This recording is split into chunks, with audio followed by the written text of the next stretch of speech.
Okay, cool. All right, so I literally wanted to do the whole weekend with WWE weekend plus Monday and Tuesday, so I figured we'd call it WrestleMania week because it's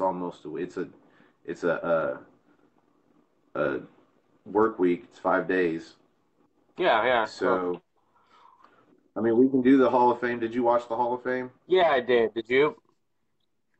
I did, but not live, and I'm kind of glad because I didn't have to listen to the entirety of Hillbilly Jim's Oh speech. my God. Oh boy, did that thing drag? I don't want to be disrespectful to it because I'm sure it was great for anybody that understands who the people were that he was talking about and the situation, but it was nothing that I knew. So Yeah, I ended up fast forwarding through that. But to get to yeah. see the Dudleys and they actually put somebody through a table I was was on. amazing. Edge and Christian did a good job too. Yes. And you didn't know they were as quick as they were since they were the first ones to go on, but they were actually very quick to get the Dudleys out there as opposed to some of the other ones. But I thought Molly Holly did a great job.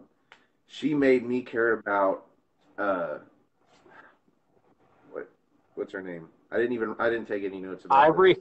Victoria Ivory. I wanted to call her Victoria. Yeah, she made me care about Ivory in a way that I didn't know I cared about Ivory because she knew a lot of stuff Oh yeah, about how good of a person Ivory was, and she really got that across. And then Ivory came out, and I was amazed at how much energy she had. And It her was speech. almost, Oh, it her. was it was almost awkwardly comical Oh how yeah, much energy she had. and her speech sort of had a gimmick. She did the marriage thing as kind of like her speech gimmick. I thought it went well for her.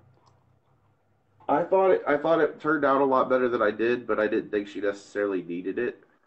I think if Yeah, she had just come out there and spoke from her heart either way, it would have been well received. But it was a good idea, I guess. I yeah, wonder if she had to have had to run that by them because they had a lot of stuff prepared yeah, yeah. for I think just so. music and whatnot. So, was there anything in particular you wanted to talk about on the Hall of Fame? No, not so much. I just thought that Mark Henry's speech was my favorite of the night, with the salmon blazer and whatnot. I just thought it was awesome, and the way that he pleaded with Martha Hart to let Owen go into the Hall of Fame, I just thought it was awesome all around. Oh, and his son with the same jacket, but of course much smaller. Yeah, That was a nice touch. yeah, I I thought it don't was know. I awesome. think I think with Jarrett, if they were going to play the song and do karaoke to it, he could have at least learned one verse and one chorus, and then go out. Nobody knew that song, and they couldn't pinpoint the few people in the crowd that the cameras seemed to get. They Yeah, they found people singing along to it, but I felt they bad. couldn't find anybody that knew the lyrics. That song's awesome, man. It's a classic. I love it. I, I honestly had never heard that song. I was a WCW guy. Anytime that Jarrett would be on television, I would be watching WCW till 10 and then flipping over to Raw afterwards and catching the last hour. Hopefully some Stone Cold and Undertaker, but definitely not Jarrett. Oh, so So that was, you were a Vince I Russo never heard guy. the song. I guess. I mean, I like Vince Russo's product. I've been watching it lately. I've been watching the 98 year just from beginning to end, and I'm on the last Raw of 98. And from what I remember, I think I'm going to enjoy 99 better. Hmm, okay. Is that all on the network? Anyway, that's way off topic. So, from the Hall of Fame, what do you think about Goldberg's speech? Personally, I thought that Kurt Angle's speech was better. That was just like from last year. I thought Goldberg's speech was. He said it was going to be short, but I thought it was Yeah, actually long. yeah, it um, didn't. It's like that episode of South Park where they go ziplining and everybody keeps saying to make a long story short, but they never made a long story short. oh yeah, yeah. That it's just. I don't know. I thought his speech was fine. It wasn't my favorite of the night, like I said. If I had to pick a favorite, it would be Mark Henry. What'd you think of Goldberg's speech? Goldberg's speech, yeah, like you said, it went longer than it needed to. I think he tried to put a work into the speech, not to the extent that Ivory did, but I think Ivory did a much better job of it. He, I don't know, for what they let them talk about, they ended up talking about a lot. Because even I think Jarrett's speech up until the point to where they did the karaoke, I think Jarrett's was the speech of the night, even though he didn't get to talk about TNA and Impact. I don't understand why he didn't get to when later on they were showing TNA photos on the AJ Styles versus Shinsuke Nakamura video promo package, and then Kurt Angle goes and mentions TNA on live television on the weekly product. I don't get it. My, I was going to get into my thoughts about that, but since you brought it up, I think the fact that he didn't call it Impact Wrestling, I think that has a lot to do with why they mentioned it. Because Sami Zayn and Kevin Owens were fired. They were fired from SmackDown. They didn't have a tag team spot on Raw, so he was basically saying go to a dead company. A non-existent company is hiring, therefore just stay fired for all I care. Fair enough. Because they have to know to call it Impact Wrestling at this point. They have to know. They're not just that oblivious to the competition. So I think him calling it TNA specifically was it was a bigger part of the joke. Yeah, I mean, I don't know if you saw Impact tweet out a couple minutes after Kurt said that, they tweeted out hashtag We Are Impact. So, I mean, I Yeah, think they were acknowledging it. they had to know. Okay, so I think most people think that NXT Takeover was the night for the entire weekend, the entire week. That was the night. That was the best show, Yep. and I don't even need a list for that one. It's, uh, it started off with the ladder match, the six way for the North American Championship, and a lot of people are calling this one and the main event the matches of the night. But I want to get into why I think that this was not the match of the night. But first, I want to get your thoughts on the match. Well, I didn't think this was match of the night. I thought it was a runner-up. I thought Gargano versus Ciampa was better, but I think that this ladder match was definitely a five-star match because there was storytelling in this match. There was hardly any build for this, but there was storytelling with Ricochet being thrown from Lars Sullivan to Killian Dane. They played like football with the guy, and you had Lars and Killian Dane trying to just outdo each other, which was just awesome because they've been rivals for some time now. And then you know you had Ricochet feeling like he had something to prove since this was his debut match, along with EC3. The two, they were just trying to show why they were the best, I think. And then who else was in this match? You had Adam Cole and Velveteen Dream. Velveteen Dream, I thought was It was awesome. amazing. EC3 bumped like a madman in this match. Tons of bumps. And I'll in tell the you what end, I like about Velveteen Dream. When he went to the top of the ladder in the corner to do that elbow drop, he might not have leapt off the ladder because that would have been dangerous anyway, but he went all the way up top. Even when I see Jeff Hardy do it, he he kind of leapfrogs over the ladder. He doesn't go and stand on the very top and then come off with a bump that hard. I was I had nobody here. No, my uncle was here. I was clapping for that moment. No, nobody was here. I was clapping by myself it when reminded there's me least reason to clap. But that was amazing. It reminded me of WrestleMania 10 when you had Shawn Michaels come off the ladder against Razor Ramon. The angle and everything. They didn't do a million camera cuts on the way down. Just so awesome. And then, of course, in the end, though, you had Adam Cole sneak in and win the championship, the storytelling was just perfect, I thought. It was awesome. Now it was the end. Oh, sorry. Go ahead. I was just going to say, Mauro Ranallo just added so much to this match. It was Oh, awesome. Mauro Ronaldo added to the entire pay per view. Oh, yeah. He, was-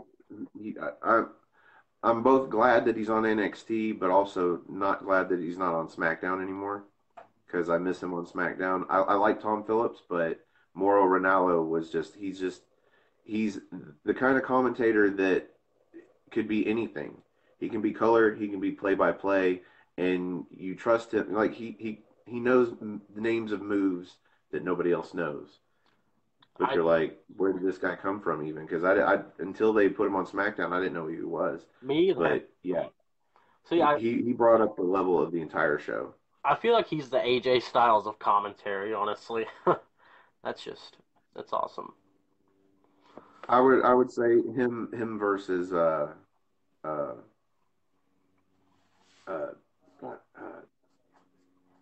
Jim Ross. no, just today. Oh, um, Cole, Michael Cole. No, Cole's Cole's not that good. He never has been that good. Yeah. He's okay. Um, Corey Graves. Ah, I don't know why his name slipped my mind. Corey Graves. I'm terrible with names. Um, when it come to the end of the match, that's where I thought it went from a 5-star match to a 4 3/4 star really? match because there was a botch, and it was nobody's fault. The ladder gave way, but when Ricochet jumped onto who did he jump on? Lars Sullivan. One of the big guys. Yeah, when he jumped on his back onto that ladder, the ladder gave way, and they didn't pull off a move necessarily. They just came off the ladder. Um, I feel like makes me think that they didn't practice that. They didn't they didn't know that that ladder couldn't handle that weight. But that's the only thing that brought the match down. I thought there was still 2 5-star matches on the show, Oh, that being the championship match and the Gargano Ciampa match. But everybody just like, oh yeah, the championship match was good. I thought the championship match was damn near a perfect match. honestly, It had Black. everything you needed to be invested in it. It had a good storyline going in, the good character build up. It had a great match. They told a great story in the ring and outside the ring with Zelina, Oh yeah, like and it was for the title. I don't know if you got this vibe also, but I felt like the story that they went for here was Zelina was the reason that almost won the championship, and she was the reason that he lost it. And she was the reason that, 3 or 4 times he almost kept the title, Yeah, but he so could never secure a 3 count. And then the one time she messes up or he messes up or however you want, or just she gets dodged, that's when it costs him the belt. And the match was fluid. I didn't see any botches in the entire match. That's why I think as a 5-star match, along with the main event, that it is actually technically a better match than the ladder match, technically speaking, because of the one botch. But that was a big botch. Like it wouldn't have been so bad for me personally if it wasn't so close to the end of the match. If there was time to see the other stuff and forget about, them just falling awkwardly off the ladder, it wouldn't have been so bad. But literally the last spot in the match, and then Cole gets the belt. yeah, Like, yeah. You remember the last stuff before over the first stuff, so that's what happened yep. at last that matters. For me, it brought it from a 5-star to a 4 3/4, if it even makes sense to rate it. Oh yeah, yeah. But yeah, I thought on a technical sense, the championship match was a better match. Yeah, I mean, I can But agree with that on a technical sense. Um, because I felt like the ladder match was like a bit of a spot fest, but I figured that's what ladder matches are supposed to be. So, yeah, and it was great. And there were no botches until that one spot. That's the thing about ladder matches. That's what really kills them for me is if they try to do too many spots and they end up botching tons of them, or even just a couple. With a really good one, a couple will really, turn you sour against the match. Like it could have been so much better if they hadn't done that stupid spot. yeah, But I mean, they did perfectly with everything else up until that one spot. And it's like, yep, you went one too many. And instead of just letting Adam Cole, do something on the mat, get them both, throw them both out, and then climb the ladder. I felt like Adam Cole didn't do a whole lot of anything, which I guess added to the story of him just sneaking in. Well, yeah, and then in the tag match, he didn't do a whole lot of anything because they put him through that table and basically took him out of the match, I, and that wasn't very far into the match. yeah, I kind of But expected that to happen. yeah, something where he wouldn't have to exert himself anymore because he still did a good bit in the ladder match. So yeah, I didn't score the ladder match as high as everybody else because of that one particular botch. But at the same time, I can't even call it their botch because it was really the ladder's botch. They just didn't know. But anyway, what was the second match? I said I didn't. It was the women's championship, wasn't it? Yep, Shayna Which versus. was a great match, and her turning that wicked arm move where she stomps the arm, for her to turn it on Baszler and put that story into play in the match where suddenly there's a reason for Baszler to lose because Hmm. she really has nothing with that arm. She has no power at all to the point where she used her hair I to thought keep that lock held on at the end of the match. that I was thought just that was great. You know that I don't care if it is scripted. She's hurting. I have long hair and I've had it pulled on, and it that little bit she was in pain too. But so they were putting quite a bit of pain into this match. yeah. What were your thoughts on the match as a whole? I thought this match was just awesome, way better than their first match. You had Ember was of course the underdog because Baszler is so dominant, and you had I'm a complete like mark for finisher stealing.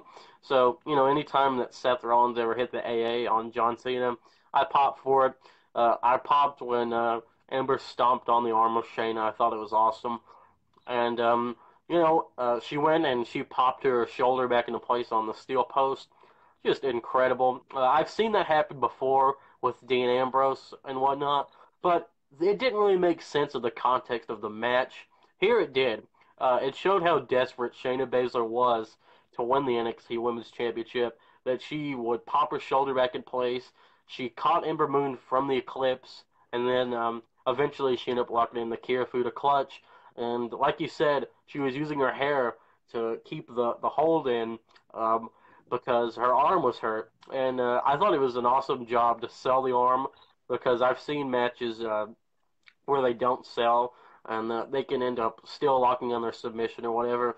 With this, it made me feel like Shayna was very desperate to win the championship, and just an awesome match. And if I had to give it a rating, I'd say it's easily a 3.5, maybe 4-star match. What do you think? I would call it a 4 star at least. I mean, it was everything it needed to be, much like the men's championship match. It had a good story building up. They told a good story in the ring, good character development, and it was for a championship. So I'd probably call it 4.25. Yeah, I mean, And that's easily 4.25 because it was a great match. And like you said, for her to steal the move, I'm one of those guys that when the old video games where you only had two finishers, but one of them could be stealing your opponent's finisher. That was always worth it to give up that second finisher. oh, dude, yeah. Because you got to use your opponent, and granted, the video games probably doesn't play into psyching them out with their own move, but in the ring, a decent story gets you with your own move, both physically and mentally. And they told that story, and it was a great match. Now, knowing what we do now about Ember Moon debuting on Raw, do you think that it would have been better if she'd have tapped out instead of passed out? Yeah, I think it would have been better if she tapped because if she would have tapped, then I guess she would have. Well, I don't know because it looks like she's not getting a rematch, and I don't know if you know what? Fine. I'll say that if she would have tapped, it would have been better. Because that way Shayna could say that she didn't deserve a rematch because she gave up. She forfeited the title and then decided to jump to Raw instead of like they could play up on this and Shayna could say Ember's too afraid to fight me again. So what did she do? She ran to Monday Night Raw because she knew that she couldn't beat me. I was just thinking, momentum wise, Ember Moon doesn't need it now that she's leaving NXT. So why not give it to Shayna Baszler and not just you made me pass out, I wouldn't tap. That you took me to the points where I had to tap out. Yeah, I there had no was. choice. That's a good point. There was really no reason not to have Ember tap out. I mean, If she had stayed, it makes perfect sense. yeah, But not even at this point that we know she's not even getting a rematch. So yeah. there was no point to save her the momentum of not tapping out. You know, if people follow from NXT to Raw, I mean, it kind of helps, but not really. Just the fact that she moved to Raw, that's enough momentum to get back from tapping out. Right, and I feel like NXT is not exactly canon nowadays anyway, because I feel like the casuals don't really watch it, and they don't mention it much on the main roster except from NXT, and that's about it. So, I don't consider myself a casual. I've been watching for, I guess, 20 plus years, but I don't watch NXT until TakeOver. wow, I I know know a that lot of TakeOver is people, going to be an awesome show. a lot of people don't really watch the weekly products, which it's understandable. It's just usually some standard stuff, nothing that really blows you away on the weekly for NXT. So. I just, if it's between watching that and watching catching or keeping the 98 season rolling, I'm going to put on the network and I'm going to watch the 98 season and soon to be 99. I'm this close to being done. Pay-per-views and all. It Once SmackDown starts, that's going to be even worse. Oh yeah, I'm going to because go yeah, year by year, SmackDown. not show by show, because I'm already missing the Sunday Night Heats because I can't watch those. So I have to watch the clips of Sunday Night Heat before the match that they show me what's going on. And some big stuff actually ended up happening on Sunday Night Heat. You don't realize it until you're not watching it live, back in the 90s. Oh yeah, yeah. It was Sunday Night Heat was way more important than say 205 Live. Uh, Yeah, very much so. Um, so the third match of the night was the tag team titles match, the three-way. And I guess it totally makes sense knowing what we know now that AOP did not win. Um, what do you think about? Because the match was, to me, it was not it was the worst match of the night, and amongst great matches, it was easily 3.5, 4 stars, for what it was. But it wasn't the match of the night, and knowing that AOP went and the end of the match was going to see the heel turn of Roderick Strong to have gone through the whole match the way he did and then to turn the way he did. What do you think about that angle there? well, I felt like it was a little bit of a plot hole for me because I don't understand why Roderick turned. Doesn't make much sense to me. I mean, the match was fine, but I felt like the end. I mean, it was a big swerve. I didn't expect it, but I feel like there was no reason for Roderick to do it other than to just want to be a part of like the cool kids club or whatever. Because Pete Dunne had the 2 count on Kyle O'Reilly and then Roderick broke it up. So it just doesn't make sense to me. If he wanted to be NXT Tag Team Champion, he had to wait 1 second, and then him and Pete Dunne would have been that. But no, I mean, and I guess it makes sense because Bobby Fish is out, and um, so I guess Roderick Strong is going to be. They're doing the Freebird rule, I'm guessing. Roderick Strong and Kyle O'Reilly are going to be defending, but I don't. I guess I'm gonna have to see what happens next as far as this heel turn goes to be able to give you an answer on if I liked it or not. What do you think? Well, for me, it's one that had to have been a decision during the match. That heel turn had to have been because he could not have fought that entire match the way he did, knowing that he was going to eventually side with them. But they didn't tell that story in the match. They could have. I think I've mentioned this to Aaron. They had a spot where I think AOP ended up throwing Roderick into Pete Dunne Mm-hmm. and either knocking him down or knocking him out of the ring. And if they'd have switched that spot up and had Pete Dunne running into Roderick Strong, that could have been the spot where he changed his mind about wanting to win the titles with him. And instead, it'd just be easier to turn on him and have the Undisputed Era keep the belts. And then this had to have been something he figured out he was going to do while the match was going on. They just didn't tell the story. Yeah, yeah, Somewhere it was missing. I agree with you on that. So I think it could be done, but do it better. I guess to quote Wrestle Talk, just do it better. That would be one spot on the whole card. I think that I would have just figured something to put into the match to let you know that you don't have to forget the 90% of the match where he was fighting for the titles for him and Pete Dunne, and you can't question that up until that. Yeah, I mean, it wasn't a bad match by any means, but you know, No, but storytelling could have used some work.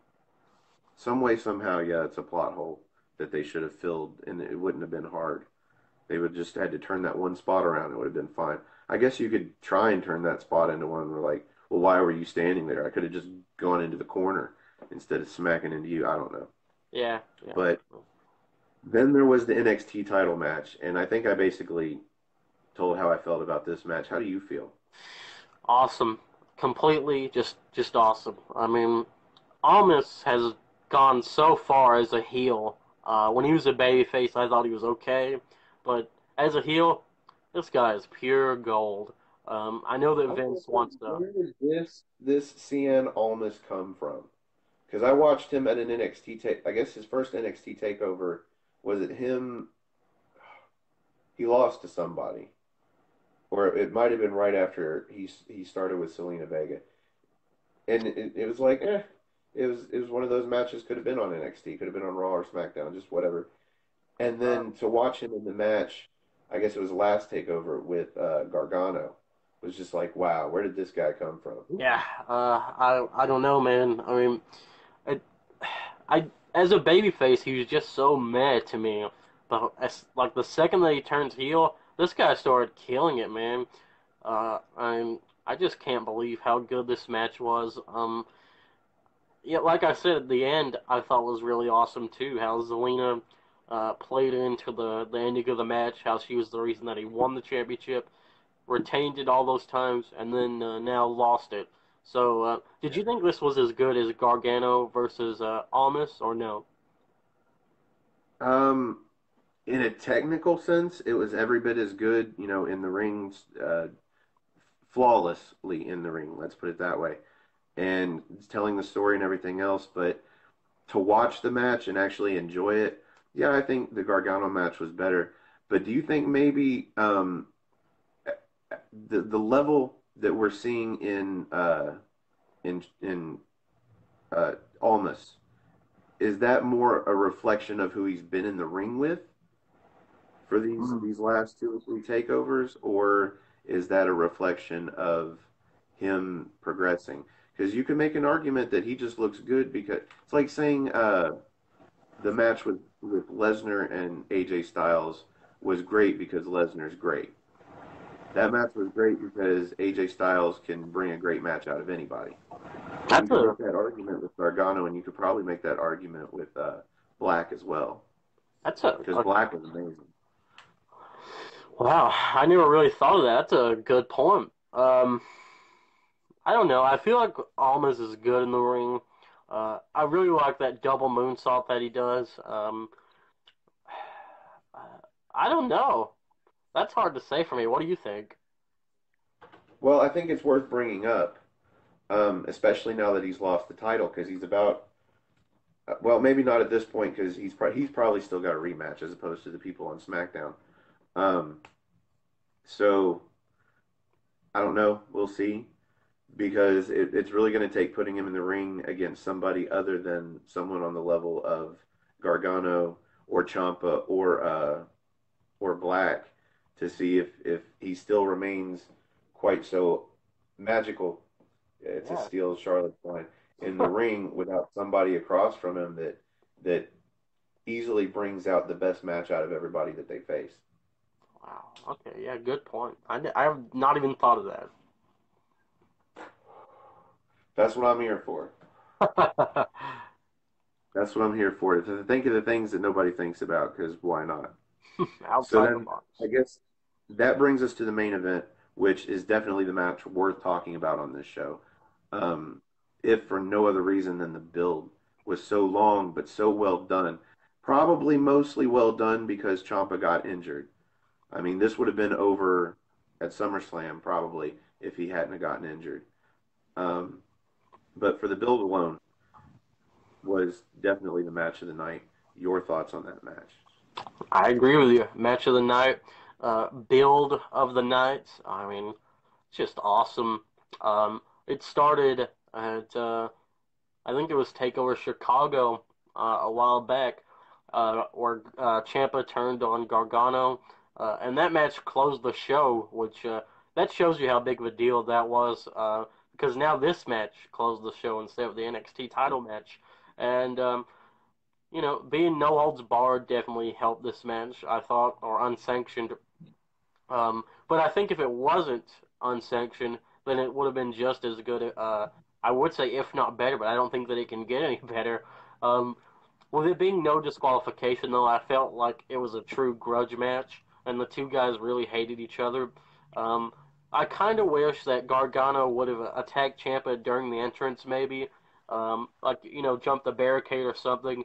I mean, I would have liked the whole no music thing to be executed still, but maybe like as soon as he gets in the ring, have Gargano like jump over the barricade and then attack him with a crutch or something. But I think that would have been a great idea on paper, but I think halfway through Ciampa's entrance, you would have called an audible and said, "No, let's not ruin this because of because all this the crowd is hot. This crowd is hot towards this guy. They are dropping obscenities, which, by the way, I occasionally drop. So hopefully that's okay for oh your yeah, Facebook crowd. oh yeah. But yeah, Um, they were yelling "fuck you, Champa." And if this, I don't know if this was going to be a one-off for him just to come out with no entrance music, but if it was, they need to keep it because I think this is great. The crowd is much better for a theme for him than any song that they could come up with so much better than what they're doing with Dolph Ziggler with the record scratch. Just, I, because they end up playing his music anyway. Like the yeah. record scratch is supposed to cut the music off. It's completely in reverse. It's like he's trolling everybody or somebody is. But Uh, I think a lot of people's problem initially with this match, though, was the no disqualification rules, the unsanctioned part, because it ended up being a match they didn't expect.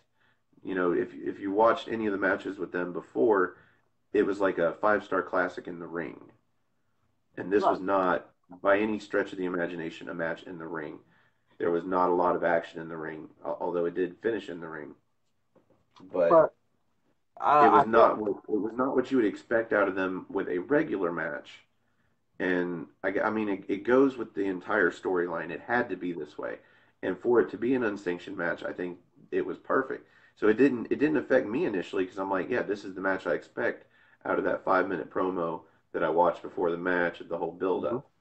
Yeah, But if I agree with if you. I do think about the cruiserweight classic match, it's like, oh yeah, they really could have had an amazing match in the ring, but they didn't need to do that, and it would have been bad if they'd have done that. Yeah, I mean, the difference was in the Cruiserweight Classic, it was a competition. They were trying to, they were competing. They were friends having a friendly competition to try to win the Cruiserweight Classic. And this, they were bitter enemies fighting each other. I don't think this needed to be a wrestling match. I think it needed to be a fight like it was with the unsanctioned thing. Just the no DQ alone, because if it had been a regular match, it would have ended up being disqualified somehow, some way. Somebody would have done something to get disqualified And then the fans wouldn't because be they just happy. don't care. They just want to beat each other up. Hmm. Yeah. So, just an awesome match. So how do you rate NXT Takeover as a whole? I mean, Uh, 4.5 let's out of 5, I think. let's go 1 to 10 because everybody uses stars or the Okay. the ABC system. So let's out of 10. 1 to 10. You know what? I'm gonna say the show was a 10. It was awesome. Uh, I 10. loved it. I'd Yeah, call it I a mean, 9.95. yeah. I just thought it was great overall. Um, I'm just gonna say 10 because every single match on the card delivered, even if they weren't necessarily perfect. Actually, That you is know what? true. You know what? Thinking about that tag match, I'm gonna change it to 9.5. Yeah, because I think the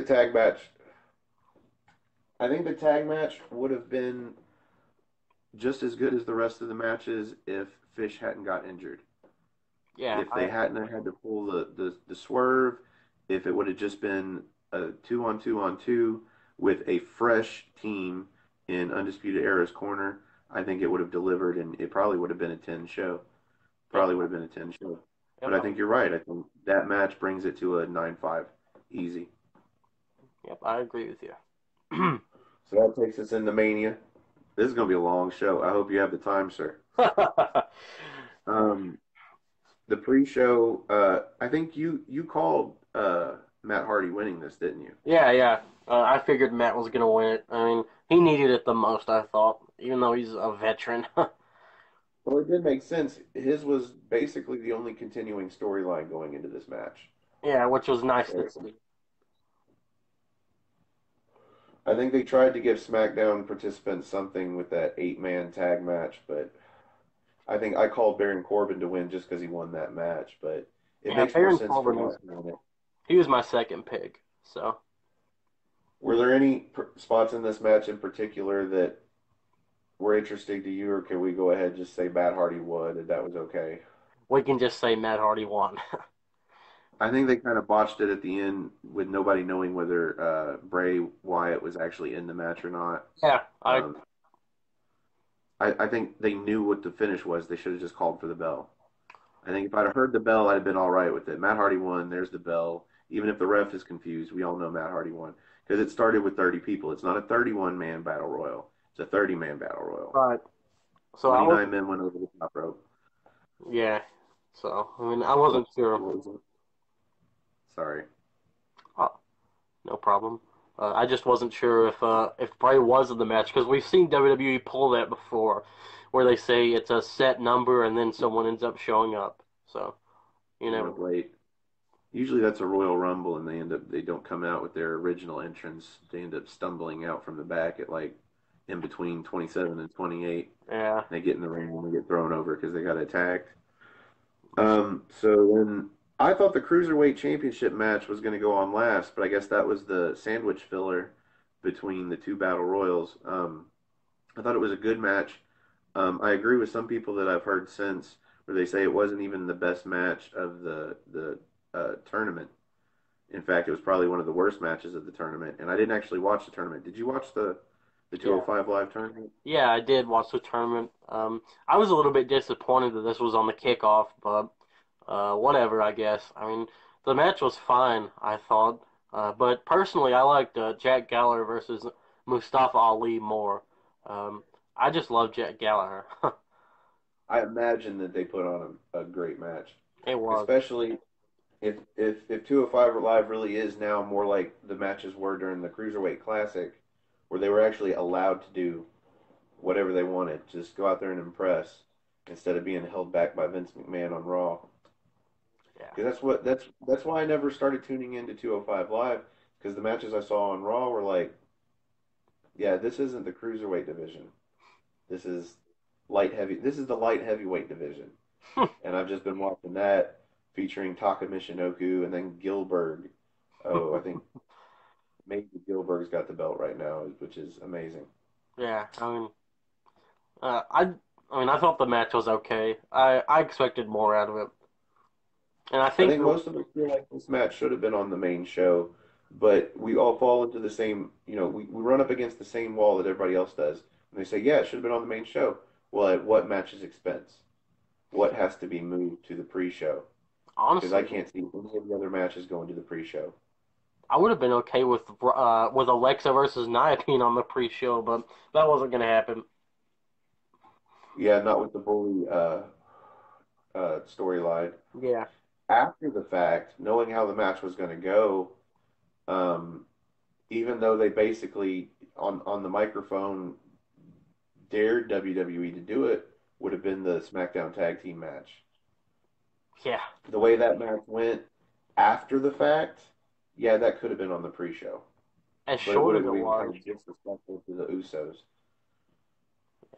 A Yeah, number of the matches could have been on the pre-show in retrospect. But going into the which match do you actually put in its place to put the cruiserweight title on the main show? There was nothing. no, really, all the matches were big.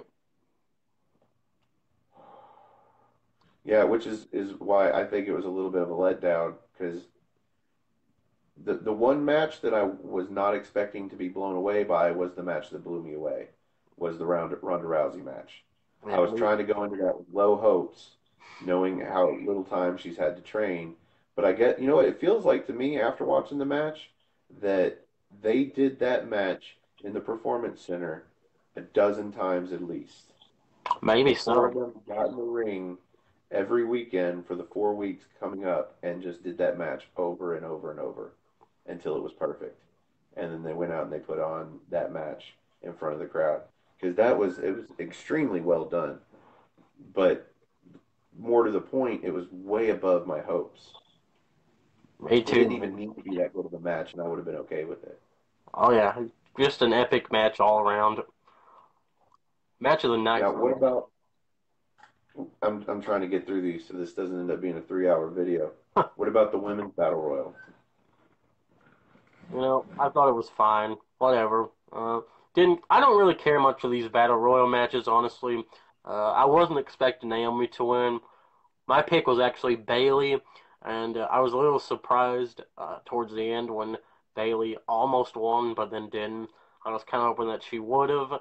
I don't think Naomi really needed it. What do you think? I think it progressed the storyline either way. If she'd have won the battle royal, it would have progressed the storyline. The fact that she turned on Sasha Banks, where this time she was the one that was every woman for herself and tried to win, only to find out she didn't win, and then to have the win taken from her by Naomi. It works either way. So I think either way is fine. The only thing I have about this is Naomi winning without any kind of storyline or build up. There's nothing that's really going to come from this. We know because we've seen nothing come from the Dre over the last 4 years.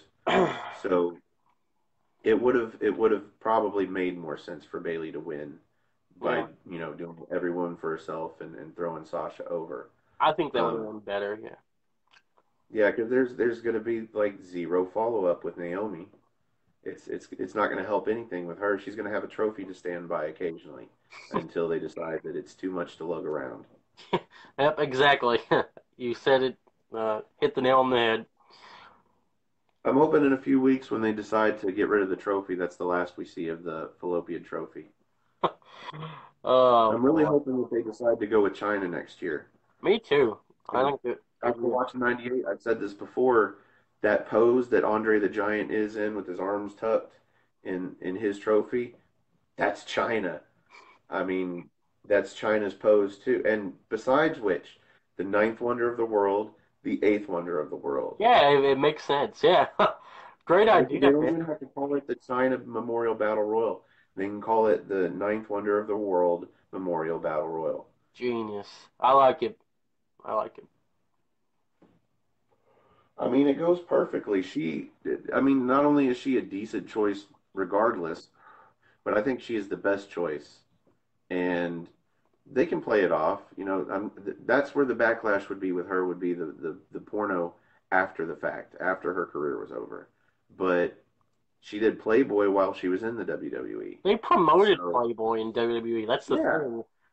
So I mean, they could glaze over that and be like, look, that was her decision after the fact, but it didn't affect her career and her legacy in the WWE. Definitely. So I think she is actually the perfect choice, let alone just a decent choice. Definitely. But for that to be, I guess it was the only angle that you really had in the match, and it ended the match. So yeah, it could go either way. But I think you're right. I think it would have been better if Bailey had won. I agree. So we get into the main card, and I did not expect the IC title to start off the show, but it was a pretty good match. And I think over the last several WrestleManias, even though, I don't know if it's necessarily considered a bad thing to be the first match on the show, that match has traditionally paid off pretty well. And I think this was no exception. What were your thoughts on the triple threat? I thought it was good. I mean, very good match. I was kind of surprised because I personally think that The Miz is kind of boring in the ring.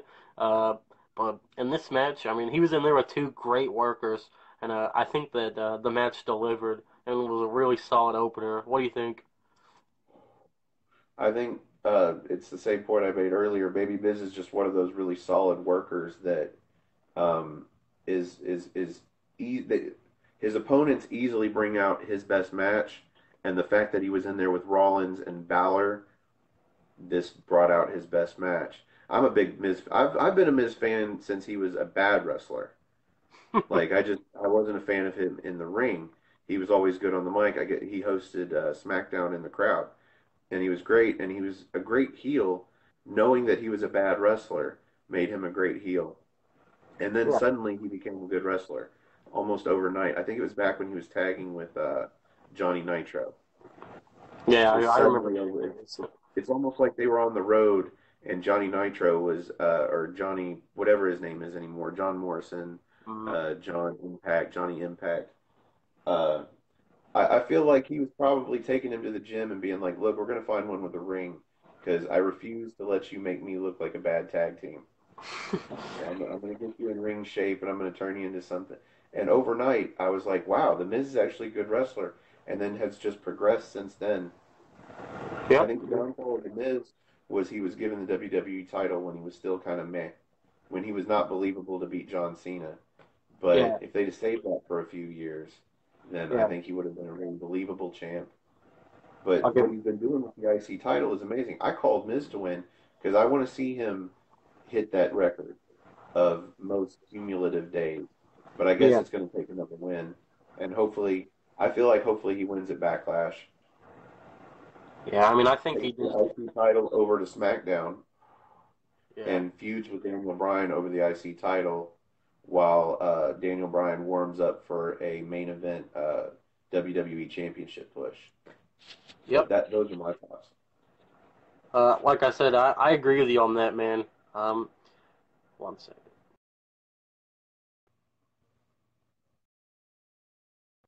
Sorry about that. But I don't know what happened, but anyway, can you hear me? yeah, Okay. yeah, you're fine. Yeah, yeah. I thought the match was awesome. And I do think that Miz is going to end up winning the Intercontinental Championship again. I'm not sure if he's going to go to SmackDown or not, but I don't know. I do want to see him versus Bryan, since we've already got the build, you know. Well, I'm kind of hoping that the that putting the belt on Seth Rollins has something to do with the Superstar shakeup and where they're going after it. Because if you're gonna switch the belt that night, I think it would have made more sense to put it on Balor, especially since Balor at this point, I think Balor needs it more. Rollins coming off of the uh, gauntlet match on Raw a few weeks ago, Mhm. I don't think Rollins has lost any momentum, which means that Rollins is still on fire. He didn't need the title, and Balor could have picked it up. Especially since And he if you brought were the going to curb pin the stomp champ back. anyway, I think Balor would have been the better choice. But my thoughts on Balor, I want to get into this because a lot of people are talking about the the LGBT community coming out with him and where are they going with this with Finn Balor. My thoughts are if they're going to turn Finn Balor into a gay character, because I saw somebody posted a report a few weeks ago about Stephanie McMahon wanting some sort of LGBT character on the show, and it's too late for somebody shooting that down.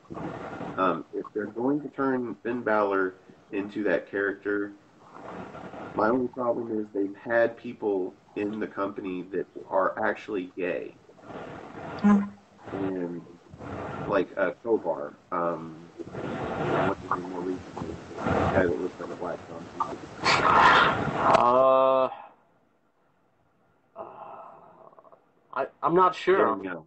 Oh yeah, Darren Young. They've had gay wrestlers before, and I don't know if it's because they were gay or because they weren't good wrestlers, but they really it's never worked out well when it comes to that. And personally speaking, my dad was gay, so I feel like I actually have an opinion on this that if Finn Balor actually is gay, then this should be fine. But if you're going to take a straight Finn Balor and portray him as a gay character, that has also not been done very well at all. I don't know if you remember Billy Gunn and what was his yeah, name? Chuck. Chuck Palumbo. Oh yeah, That was done Elaine. so badly that they couldn't even ever build to them actually saying that they were gay.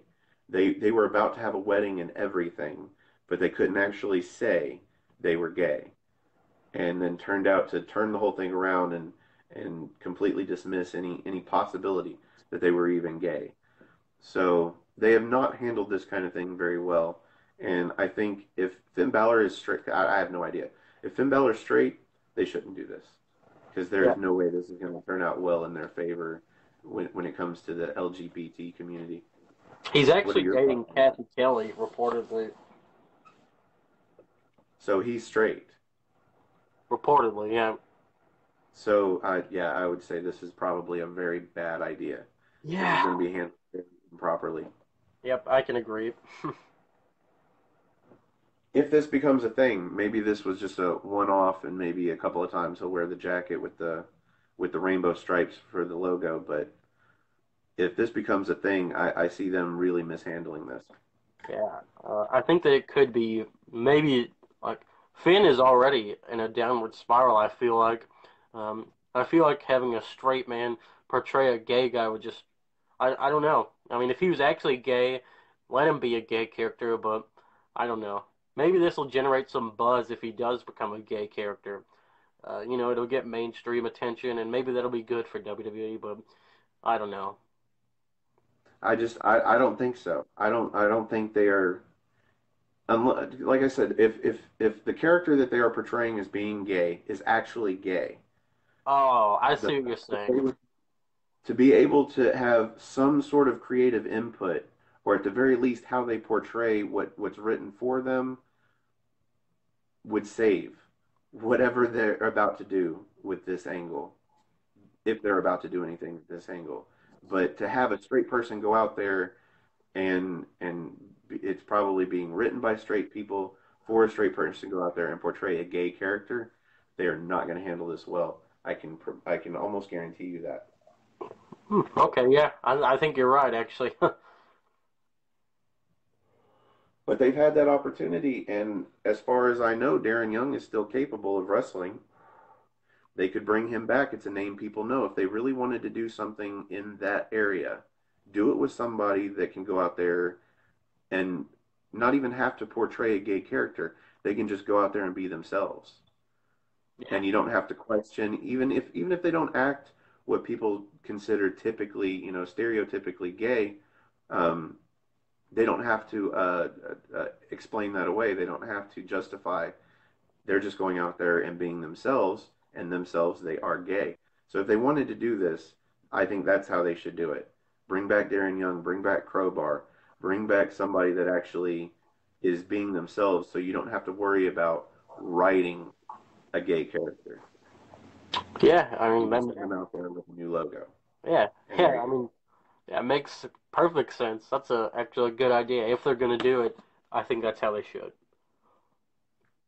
Darren Young would be great because then you'd have the minority of the LGBTQ community, plus you'd have the black minority or mixed minority, however you want to look at that.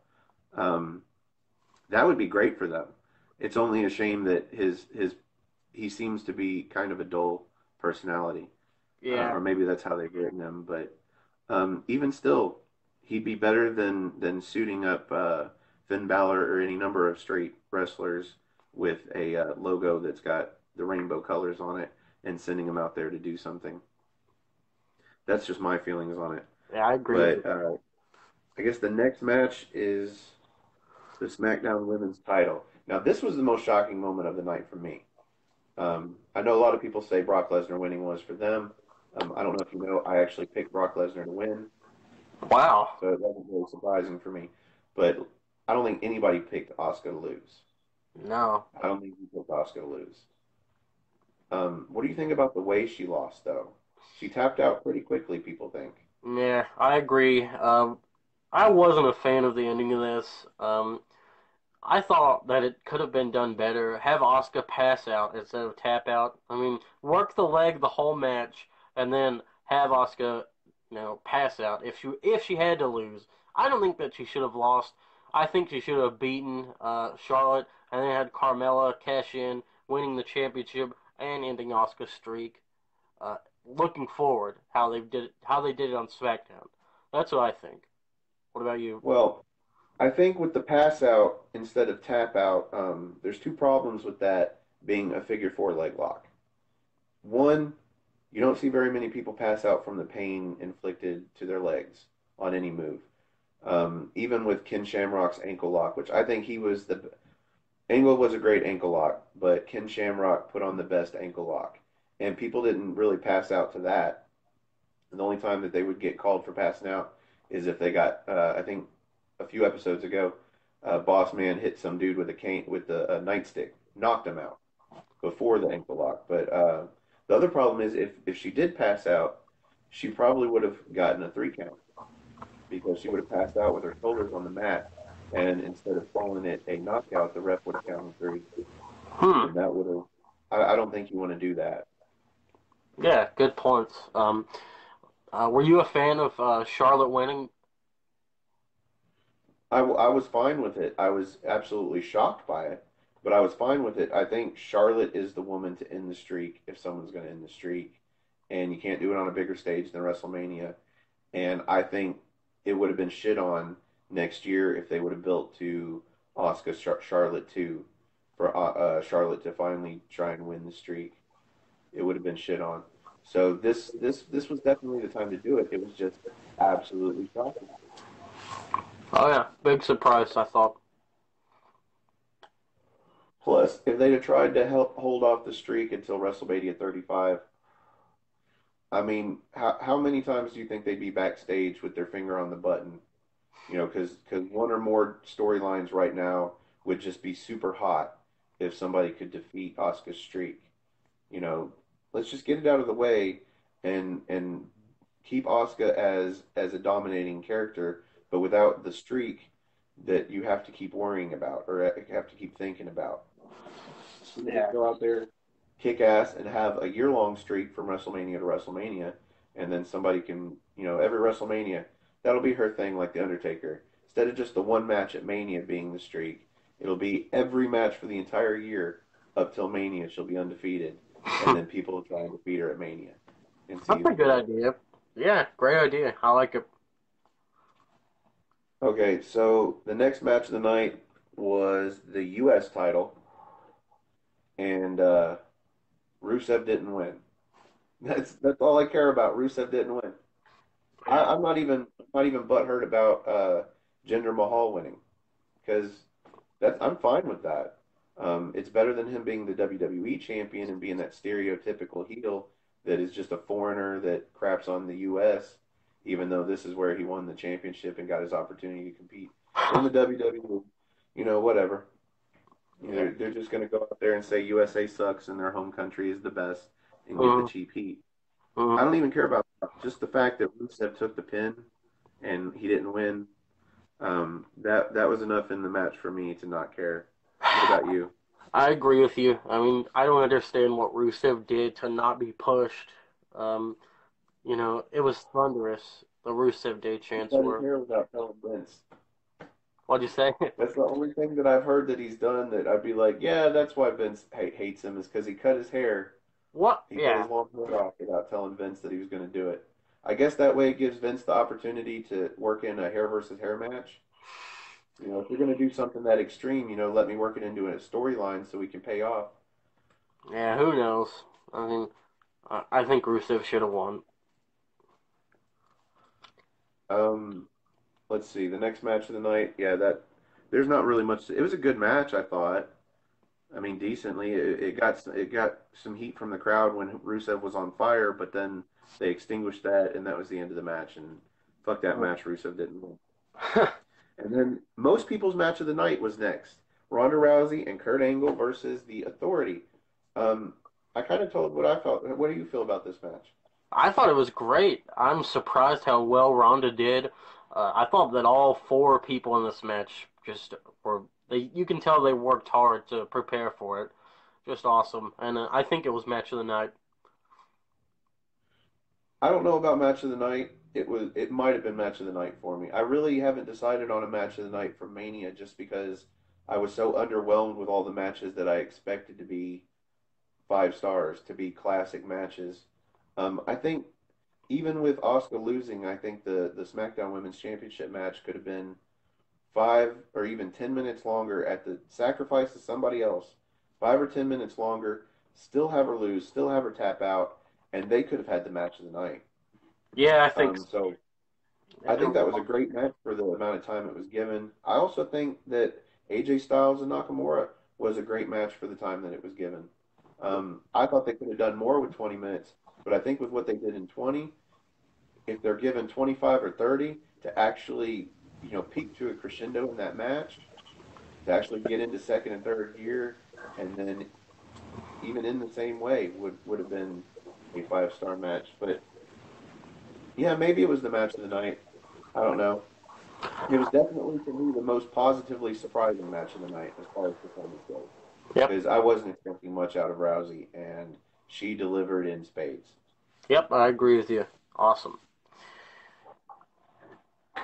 Let's see, we had the SmackDown Tag Team titles, and like I said, in retrospect, after watching the match, that could have been a pre-show match.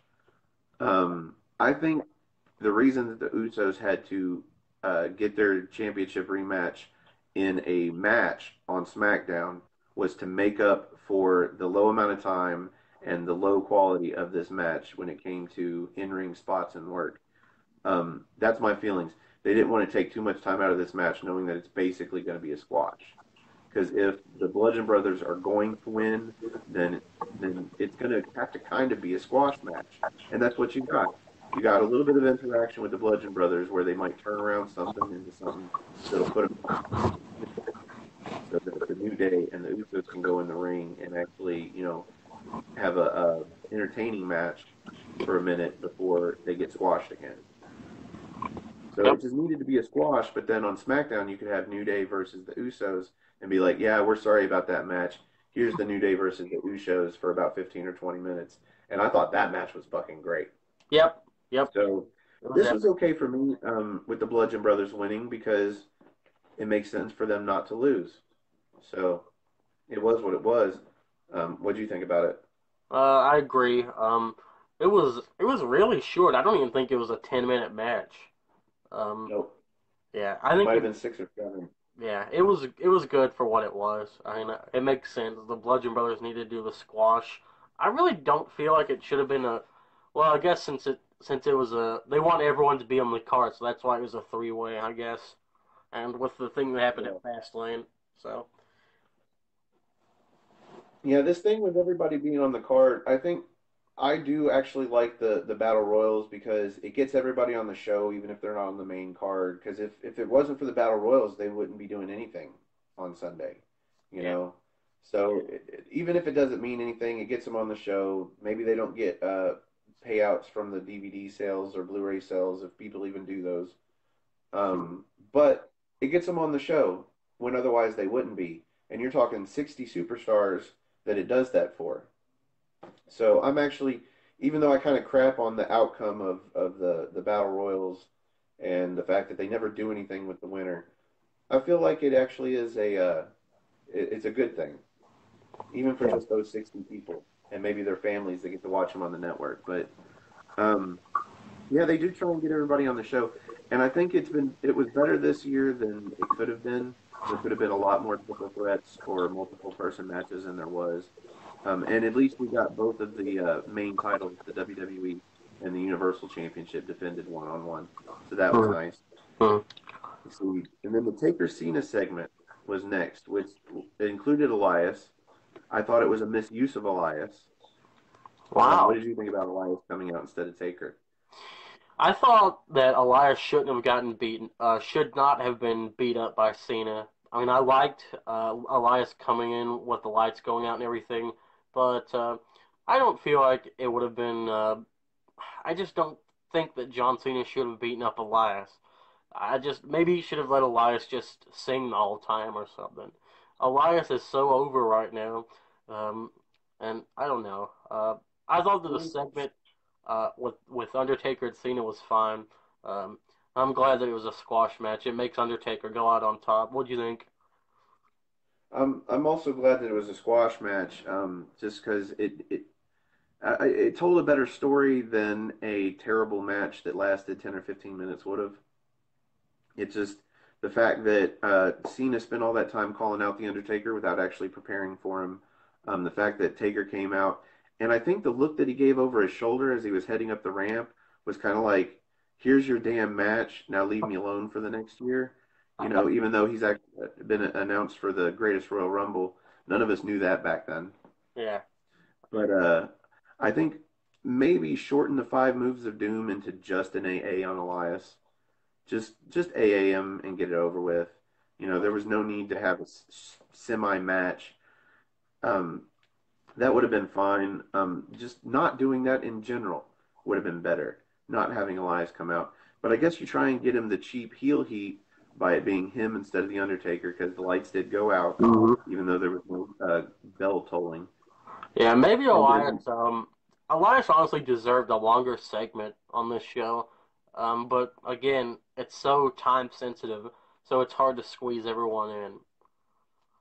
Well, my thoughts initially when I heard Elias's guitar strum after the lights went out, I was like, oh, so this is how they're going to try and make us feel like The Undertaker is not going to come out when he actually is. And Yeah, we all know The Undertaker is eventually going to come out, be it now or at the end of the show.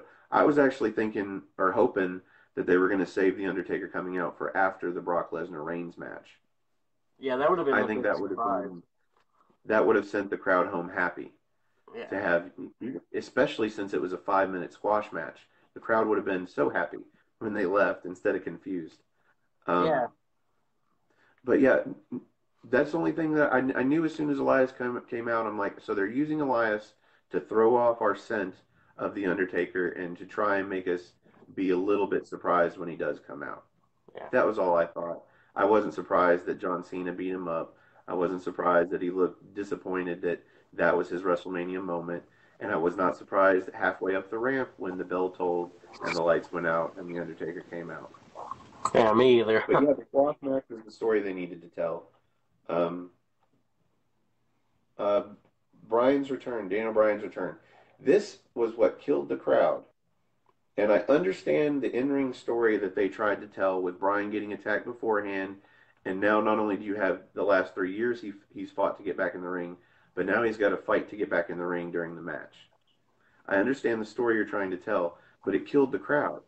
What do you think about that? They wanted to see Bryan wrestle, and I don't know. I was hoping that Bryan would have been in from the whole match instead of only working half of it. And in retrospect, I guess that they do trust him to work a full match because you look at Yeah. SmackDown. So I don't know. This was just kind of bizarre for me. I guess they just wanted to get Owens and Zayn some heat, which I guess didn't really work because the crowd was mostly silent until Bryan came in the last half. For me, that storyline would have only worked, or would have worked better at least with if it had been Shane McMahon that would have been put out at the beginning of the match. But I could see where you wouldn't want to do that because you wouldn't want to make Daniel Bryan look weak, even if it's a 2-on-1 match. It's better to make Shane McMahon look like he can fend off one for a while until they both get the better of him. But just let him have the match. That's Yeah. all you had to do. Was just let him have the match. Both of them start from the beginning and tell a different story in the ring. But I think taking him out at the beginning of the match, I think there was 9 or 10 minutes with no Daniel Bryan, just Shane McMahon, and it killed the crowd. And it Uh, killed the crowd for the rest of Mania. That was like the moment that even made Styles Nakamura, which everybody's been salivating over for the last several months, just the crowd really does affect the show. What are your thoughts on? I think that was the next match. No, crap. The oh. Raw Women's Title match. Well, first of all, what do you think they're going to do with Sami Zayn and Kevin Owens now that they're fired? And we know they're not going to get jobs on Raw. Where do you think that's going? Well, I think it's going to end up kind of like Heath and Rhino, where I'm sure they'll just keep showing up on Raw, and that's probably what's going to happen. They're just going to keep showing up on Raw, and then eventually they'll have a Raw contract. Even though I wish they would do something different, like maybe even have them show up in NXT or something. But I imagine Well, they'll end up from on what I Raw. heard, from what I heard after the NXT tapings is that they have not shown up at NXT yet, which means over the next several weeks we know they won't be on NXT. So if they're going to be off TV for 2 or 3 or 4 weeks, that makes sense. I was thinking maybe Kevin, or not Kevin Owens, obviously not Kevin Owens. Sami Zayn could show up at 205 Live, Mm, maybe with Kevin Owens as a manager, because we that'd be know Kevin interesting. Owens isn't under 205. That would bring some eyes to the product, definitely. I mean, technically speaking, it's Raw, but Yeah, they when they could. approached when they approached Kurt Angle at Raw, he said that Raw didn't have a spot for a tag team and only one spot for a singles wrestler, but he didn't say anything about 205 Live. Yeah, good thinking, man. That would be good. That would be interesting for sure. I'm not sure if Sami Zayn is under the weight mark, but I don't think it really matters. It's all kayfabe anyway. They can Yeah, just say he's 203. He worked really hard and got down to 203. yeah. Just say something Put the like that. makeup on him, make him look a little more hollow. Um, uh, so yeah, on to the Raw Women's Title match, and you've already said that this could have been on the pre-show. I agree with you. I think this match ended up longer than it should have been. If Nia Jax was gonna win, she should have had a squash match. You take nothing away from Alexa Bliss and how strong she's looked over the last several months by Nia Jax beating her in a squash match, especially if she takes out Mickie James from the beginning. Because the only chance that Bliss really had was Mickie James on the outside, but that was over before the match was even began. So I think this should have been 3 4 minutes of Nia Jax toying with Alexa Bliss, and maybe Alexa Bliss a couple of times at the ropes, calling out to the entranceway, "Somebody come help me," and nobody comes to help her, and then she just gets squashed. Yep, I Um, agree. Should have been a squash. Now, I think you said you thought Carmella should have come out during this, or no, Yeah, you said she should have cashed in on Asuka. Would it have been a better idea to cash in on Nia? I I don't. I think that Carmella could have cashed in on either of them, um, but if I had to pick, going in or in retrospect, I I don't know. I think that she What? should. You know Well, what? in I think. retrospect, go ahead. Go ahead. Go ahead. I think that I think that she should have just cashed in on Asuka to break the streak and then get the heel heat. Because Nia, this was a feel good moment or whatever for Nia. So, That is you know, true. Emotionally feel good as opposed to just, he kept the streak intact and won the title. yeah, I personally, in retrospect, I like how they did it with I think it was more believable for Carmella to cash in on Charlotte after getting beat down by the Iconics or the Iconic Duo, however you want to call them, than if it had been Asuka out there getting interrupted. I think if the Iconic Duo had managed to beat down Asuka, she would have come back and still won the cash in match. My yeah, only problem with this whole thing is that Carmella, even though she won it the SmackDown after Mania, she still looks like a fool for not cashing it in, or at least trying to cash in at Mania. yeah. I mean, she cashed in, or she tried to cash in like at every show leading up to Mania, but didn't try at Yeah. Mania. And maybe it's a swerve that she doesn't try and cash in at Mania. So maybe you don't think she's going to cash in at the SmackDown after, but the crowd was cheering for Carmella. Everybody expected her to come out. Yeah, I expected her to come out. I think the only swerve there, but it made sense, was I kind of figured Carmella's music was going to hit quicker in the beatdown.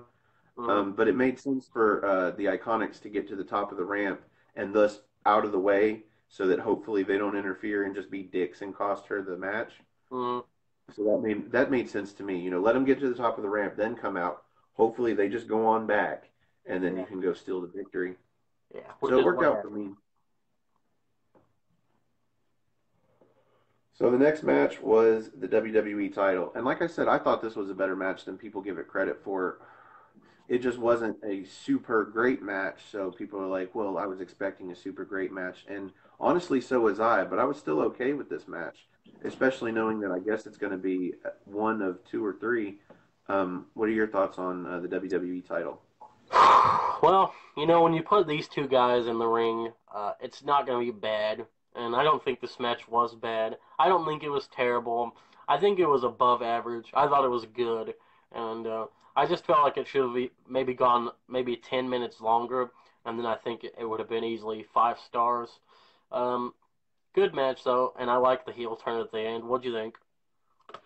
Yeah, I think that was that was the spot in the match that was like, okay, like we thought this was one and done, so it was going to be them going out there and having a 5-star classic. But as soon as he delivered the low blow, because I thought it was a little weird that he handed him the belt on his knee. I'm like, Hmm. maybe that's Japanese cut or yeah, Japanese custom, or I don't know. This is kind of strange. And then suddenly there was the low blow, and I'm like, okay, now Yeah. I get it. He was just, Yeah. putting himself in position, and then the whole match made sense.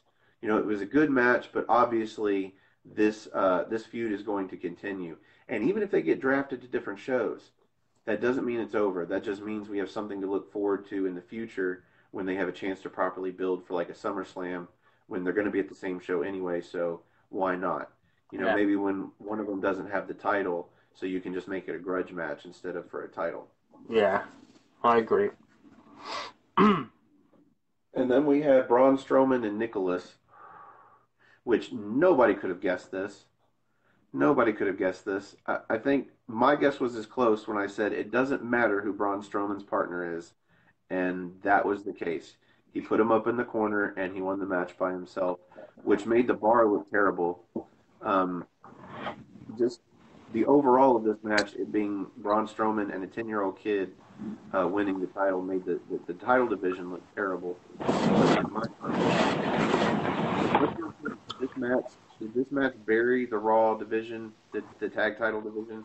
Yeah, I think so because you had Braun Strowman win that battle royal, which by itself, and then you have him beat the Bar, who's been dominant on Raw and ended the New Day's record-setting reign. Well, it was awful. I'm sorry, I just didn't like it at all.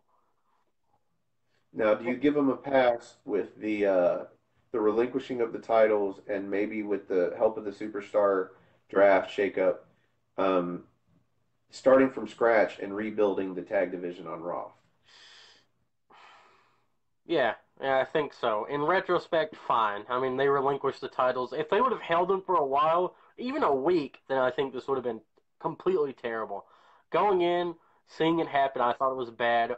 But since they relinquished the title, maybe I'll give them a little bit of a break. And like you said, they can rebuild the division now. What do you think? Maybe go out with a disastrously hilarious bang. Just a 10-year-old kid. How could it possibly get any worse? I tell you how it got worse. He is now recognized as the youngest WWE champion in history. Not WWE obviously world champion, but a title holder, the youngest in history. Ridiculous, man. I saw it. They published an article about it. It was just, What's worse, this or David Arquette? oh, I gotta go with this, though. David Arquette was Yeah, bad, but oh man, at what do you least he think? was actually in that triple cage. I mean, he actually got his hands dirty a little bit. This kid Yeah, stood on the apron and let Braun Strowman single-handedly bury the entire tag team division on Raw, which is why I'm hoping that they're gonna soon combine the tag team titles. What do you think about a women's tag team division with one title for both shows? I think that's a good idea if it's one title for both shows and not two titles for both shows. Um, I mean, it gets more people on the card, and what do you think? Yeah, because they have so many women now on either show, let alone both shows. They probably have more women on one show now than they used to have on both shows combined. Yeah, So they finally got a roster for it, a roster of women that are going to be forgotten if they're not given something to do. And at least if you have the titles, you force the writers to to make some kind of storyline around the belts, and then you can start pairing off women. Obviously you've got the any of the two members of the Riot Squad. You've got Absolution they can pair off. hmm You can make a very hesitant tag team. Oh, the best would be if Bailey and Sasha got put as a tag team just because they were pairing off randomly women to be in a tournament, and they ended up winning. Could you imagine the heat that they have with each other right now if they Yeah. had to be reluctant women's tag team champions? That would be awesome. It would give them something to do. It would give other teams something to do feuding with them because you'd have them feuding on both shows with Mhm. different teams.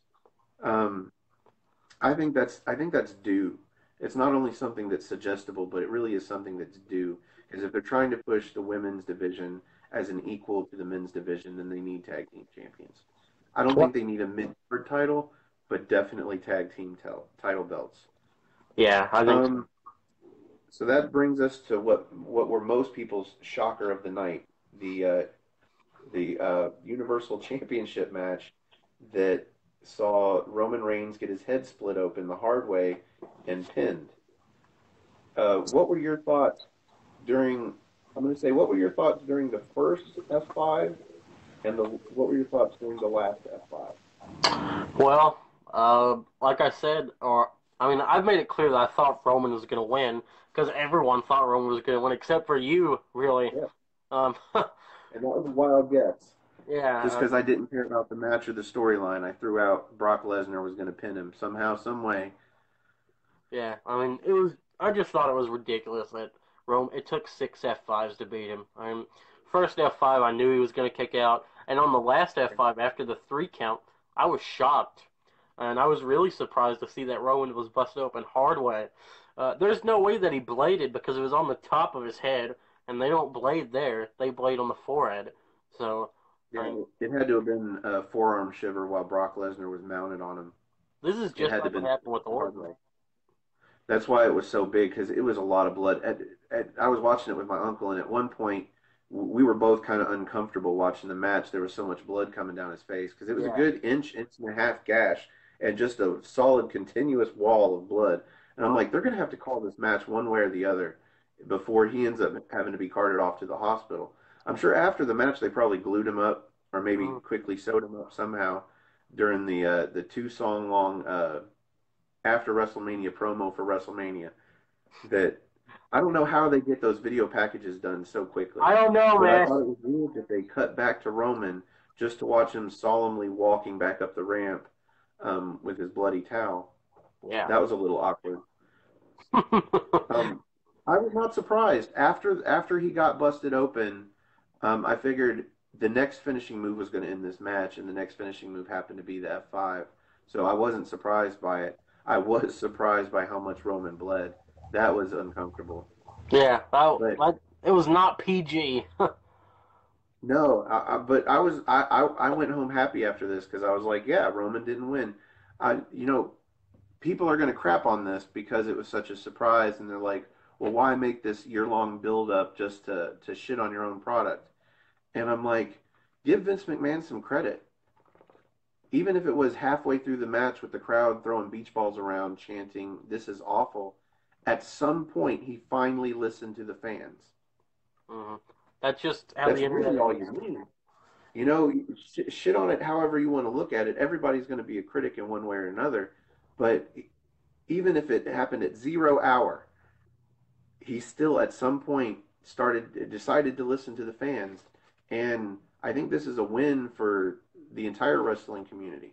I really think this is because none of us really wanted Roman Reigns to win. You know, truth be told, I would have rather seen Braun Strowman in that spot again, knowing that he already lost to Brock Lesnar. I still would have rather seen that.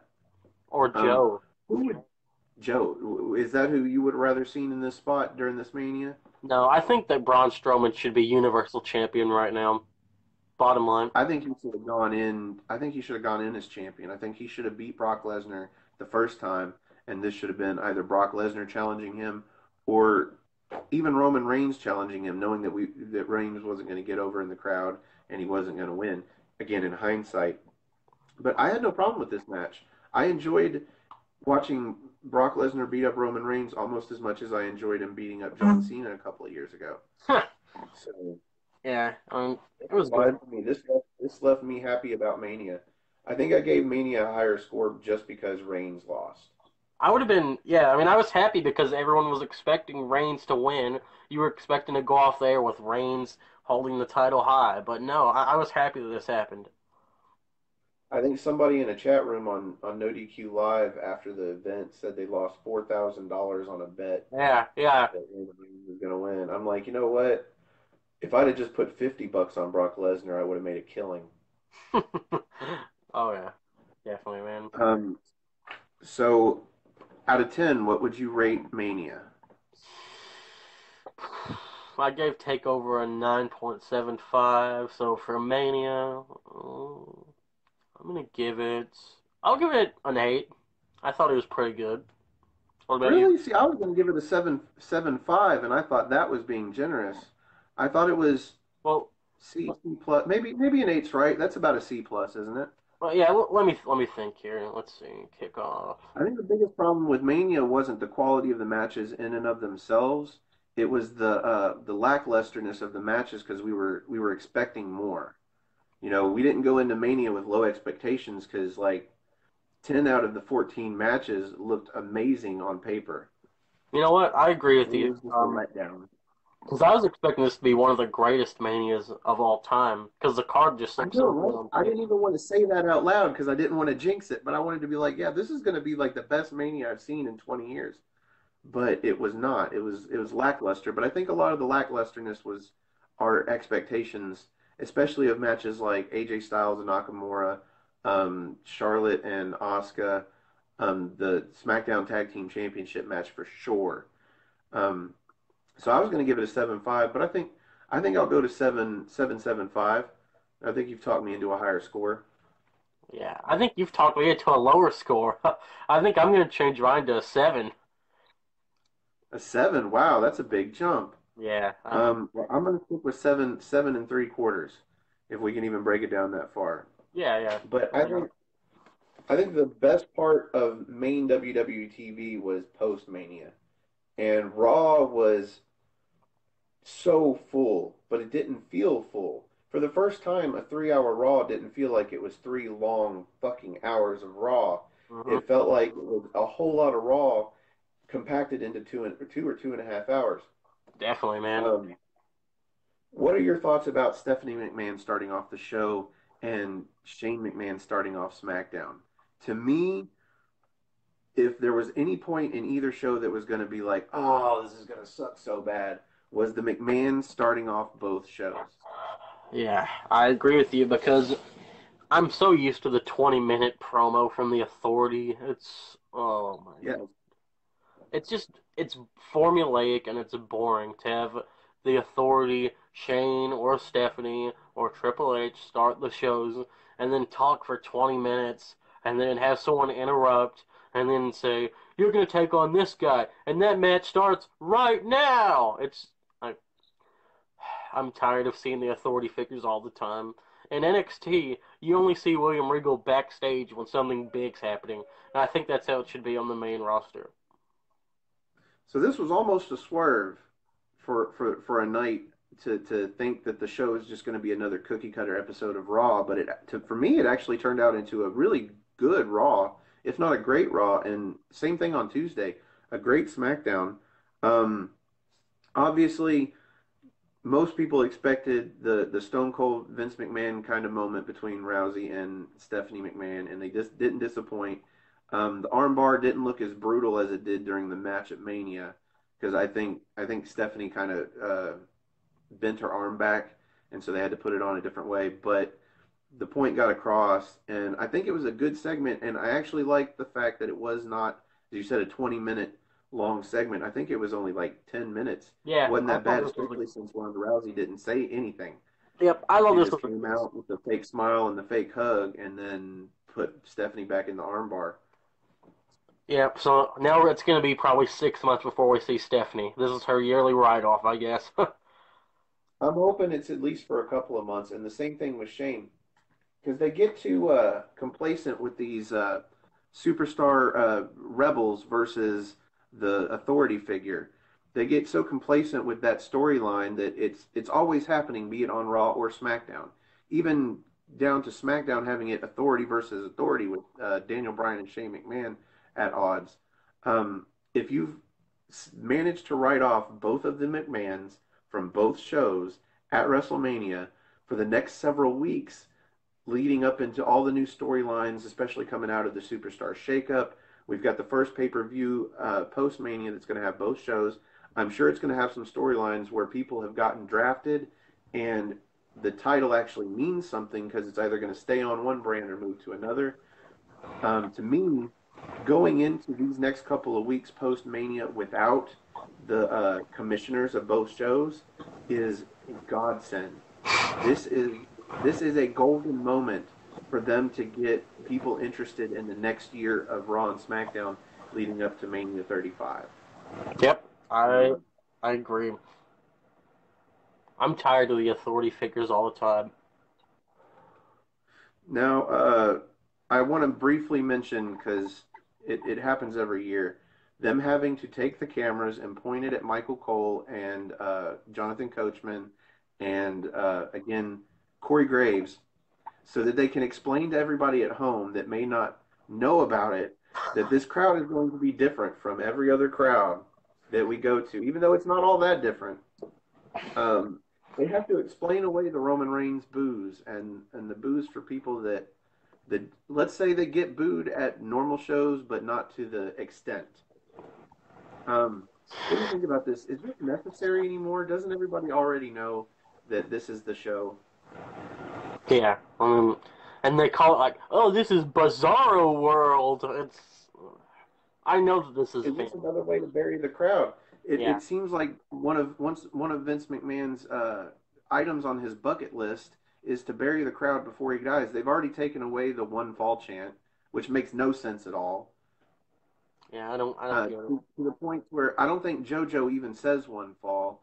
And what's the name of the guy that got called up from NXT that does the SmackDown announcing? Greg Hamilton. Yeah, he was the king. He was the man that the crowd bestowed the one fall chant upon. They call him up to SmackDown only to tell him no more pausing after saying one fall. Just piss off the crowd and go into your next bit. And the crowd still wants to yell one fall for him, and I think the crowd feels betrayed. I know at home, even though I'm not with the crowd, I feel betrayed. Like, how could you do it to this guy? You know, stand up for yourself. We're cheering this strictly for you. They don't cheer this because it's one fall. They cheer it because of that guy's voice. Because Yeah, I don't think they really did it to JoJo all that much. no, they didn't. See, I love Greg Hamilton. I think he's a really good ring announcer. I think he's I great. was when I watched an NXT Takeover and Bobby Roode came out, and he managed to time his intro for Bobby Roode to where when he said the glorious Bobby Roode, the screen behind Roode lit up with glorious, and I'm like, this guy knows his craft, and he knows his audience too. And the audience loves him for it, and they've systematically been trying to bury the audience. Why do you think Vince McMahon cares so much? The only answer I have for that is that he's Vince, and he just has these weird things. I don't know why you would just stop them from saying one fall.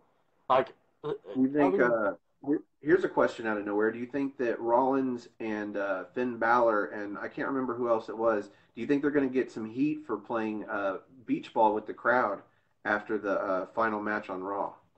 I think maybe so. It was Jeff Hardy, I think, was also in that.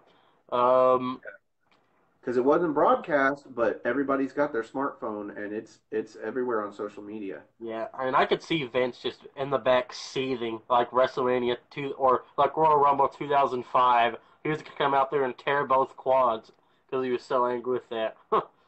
Now I heard there was a no DQ beach ball in there. Really? Yeah, I think Aaron mentioned that, and we do want to stress that no DQ beach balls are for home use and beach use and outdoor use only, and they are not arena balls. They're not to be brought to WWE events because that would be possibly disrespectful depending on who is there. Yeah. Um, but yeah, I feel like that was something that they probably should not have done. As cool as it is for the crowd and as cool as it is for the Smarks, like I feel like they might get some heat for that, at I least could from definitely just see it. Vince McMahon alone. Yeah, I could All definitely right, see let's it. get on into the card. I think the first match of the night was Alexa Bliss and Mickey James versus Nia Jax and the debuting Ember Moon. How did you mark out for Ember Moon coming out? I did not see that coming. Well, I think that it would be better if they would stop doing the thing where they say, and my partner is, and then they say the name of the person, and then the music hits. I think the music Yeah, should hit instead of them let just the saying, music tip off the crowd. Well, uh, there is a problem with that in that some people in the crowd might know Ember Moon by name, but not know her by music. yeah, good. Like I would have guessed it as soon as I saw the moon on the backdrop, but not everybody would have gotten it just by her music alone. Um, so I could see it either way. If uh, if it was somebody like Bobby Roode, you probably don't need to announce it before his music. Aleister Black, probably not, because the very beginning of his intro is his name on the screen anyway. Mhm. Um, I could see your point, but I think sometimes it is better to err on the side of caution to tip off the crowd so that they actually do pop when the music hits and the person comes out, as opposed to waiting a minute to see who it is. Yeah, I mean, that makes sense. Now, was it a smart idea to have Ember Moon pin the very formerly women's champ in Alexa Bliss, who's been on such a hot streak over the last several months, in her very first match? Well, I don't think so. Um, yeah, I really don't think this was a good idea because Alexa hardly loses. So to have Ember Yeah. beat her in her first main roster match, I don't know.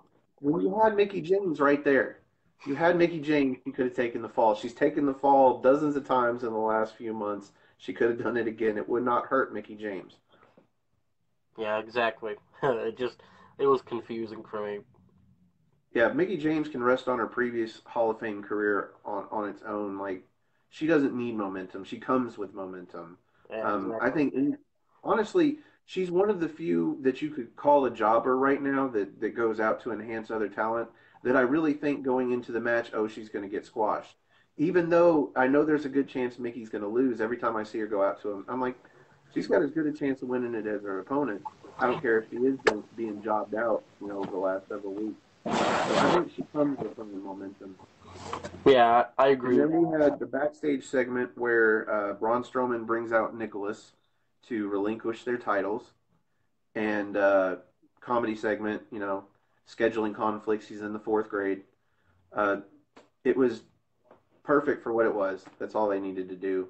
I'm a little bit sad that we didn't get Braun Strowman later on in the night doing anything else, but considering the night was so packed full of stuff, I think it was okay. What are your thoughts about the tag team eliminator? I think that's a kind of a goofy name, but I think that Revival's gonna lose next week, which is sad because I think Revival should be tag champs right now. Um, I don't think it's going to be next week. I think next week is, or well, this Monday is the finals with Bray and Matt versus the Revival. I think yeah, Bray and Matt are going to win, and then you're yeah, right, the bar is going to lose to Bray and Matt. yeah. That's what I think. There's actually a rumor that Bray Wyatt is going to become the leader of Sanity. Which, what do you think of that? I think why abandon this now? It finally seems to be clicking this storyline with Bray Wyatt and Matt Hardy. If you're going to do that, then you're looking at holding off Sanity's main roster debut till at least this time next year. Yeah, I don't think that So Bray that Wyatt needs another faction. I think he's fine with Matt Hardy. I think they need to do what they're going to do with Matt and Bray and the Woken Warriors, even getting Brother Nero in there if they don't end up on separate shows, which I think they should. I think they should separate Matt and Jeff Hardy just at least for a while. And if this catches on with him and Bray, you can eventually fold not Jeff Jarrett, Jeff Hardy into the picture. But I think once this thing is done, once this storyline has run its course, Bray Wyatt needs to be come off of it as a babyface singles competitor. Have the run at either the Universal title or the WWE title that he should have had this time last year, and he needs to be groomed to be one of the faces that's going to be at the top of the company for years to come. Because there's not a whole lot right now that are going to stand the next 10 years. You've got a lot of people at the top of the company that are going to be gone by then. Definitely. I think Bray needs to be a babyface for sure. And, he has endurance because he works pretty safe. You know, he doesn't get injured Yeah. frequently, and I think he could be a top star if groomed right. So next we had No Way Jose debuting against, and I actually wrote this down, John Schuyler for the jobbers that never get named. Um, what do you think about No Way Jose coming out to a, let's call it a Braun Strowman style squash match? Because that's basically what it is. It enhances Braun Strowman. Does it really enhance No Way Jose to see him come out and have a, what was it, like 45-second match Yeah, there where was you know he's two going to moves. win because the other guy has no name? Um, I think No Way Jose should not have been called up. I If agree. this is going to be his character, he needs to have stayed in NXT and developed his character for another year until it's something other than just, a party favor. Yep. Um, is there much to say about this match? I mean, he won in less than a minute, I think. It wasn't very long at all. Yeah, there was no point in doing this. I mean, I think they just did it because I think they called him up because they were in New Orleans and that's a party city, and they figured this would go over well. Which, whatever. I mean, I don't think he was ready. I'm going to call it now and make a bet that he ends up being the one person out of the four that got called up to Monday Night Raw that actually gets traded over to SmackDown come next week. Because his character is just, it's not, it's a SmackDown character. It's a B show character. It really is. See you in the Um, Battle Royal, Jose. he, yeah, I know. We'll see you in a year in the Battle Royal for you to be one of the first five eliminated. Let's see. Kurt Angle in the back gets confronted by the Bar, who want their tag team titles back, even though they lost them. They figure they'll just get them back, and this is where he actually makes the tag team eliminator. And I don't know. Obviously you don't have enough tag teams to make it more than four people in the tournament, but I think it's lazy writing. The only purpose for the tag team eliminator that I can see was on this show in particular, debuting Matt Hardy and Bray Wyatt as a tag team and kind of systematically giving them at least two tag teams to go through before getting a tag team title shot, as opposed to just, well, this is a dream team, so we're going to go ahead and give them the tag team title shot. Yeah, I mean, that makes sense. Um, I don't know. It was just a mini tournament. I don't know why they didn't just call it that. A mini tournament. Yeah, Yeah, I and mean, I guess Vince likes to coin phrases, and an eliminator was a coinable phrase, even if you can't trademark it.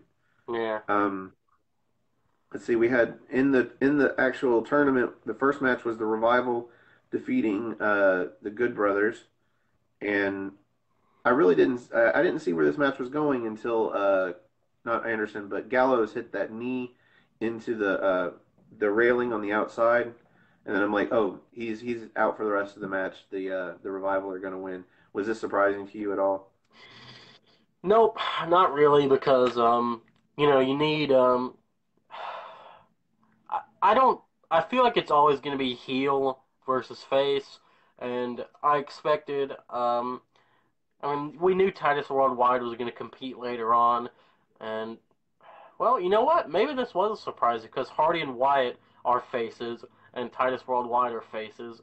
So I don't know. I just I wasn't mean, at the expecting. point at the point where Titus Worldwide did come out, I mean, you honestly had nobody left to pick from in the tag team division on Raw to be their partners because you already had Heath Slater and Rhino come out and get squashed by AOP, which I guess we'll get into in a moment. But there was nobody left, so it's like, well, who's it going to be? And then the screen breaks. I can't remember who it was. I thought somebody was going to end up returning, or maybe it was going to be. Oh, who knows? Actually, no. I thought it was going to be Shock the System. I thought maybe the Undisputed Era was going to come out and try to be in this tournament. I was reaching at that point. Um, I knew they weren't going to debut, but I was kind of hopeful. But and then it was Matt Hardy and Bray Wyatt, and to me, it made sense suddenly because of the battle royal the previous night. But yeah, that was the whole reason for the eliminator was to have sort of a shocking moment where suddenly Bray Wyatt and Matt Hardy are a tag team. Yeah. Um, Yeah, I've been watching a lot of, like I said, the '98, and back then they would just put two people together in their very first match as a tag team. But since they were big enough names as single stars, it would be a tag team match, and it would be on Raw. Like it wouldn't even be a pay-per-view. It'd just be on Raw. Suddenly, this guy and this guy both, Stone Cold and the Undertaker thrown together, given a tag team match for no reason. They get a chance for the belts. They haven't won any previous matches, so this was actually kind of nice, even though it did seem a little pointless. But it was kind of nice if Bray and Matt do end up getting the titles. It at least gives them, I guess by that point it'll be 3 matches to win Mm-hmm. to get the title belts. So that's not too bad. Um, let's see. Rollins comes out as the newest Grand Slam champion. Do you even care that this makes him a Grand Slam champion? Not really. I mean, I expected it to happen eventually. I mean, just to me, it was the same thing that I felt when he won the title the night before. Is like he doesn't need it. Like it's good and all, sure, but he doesn't really need it. Yeah.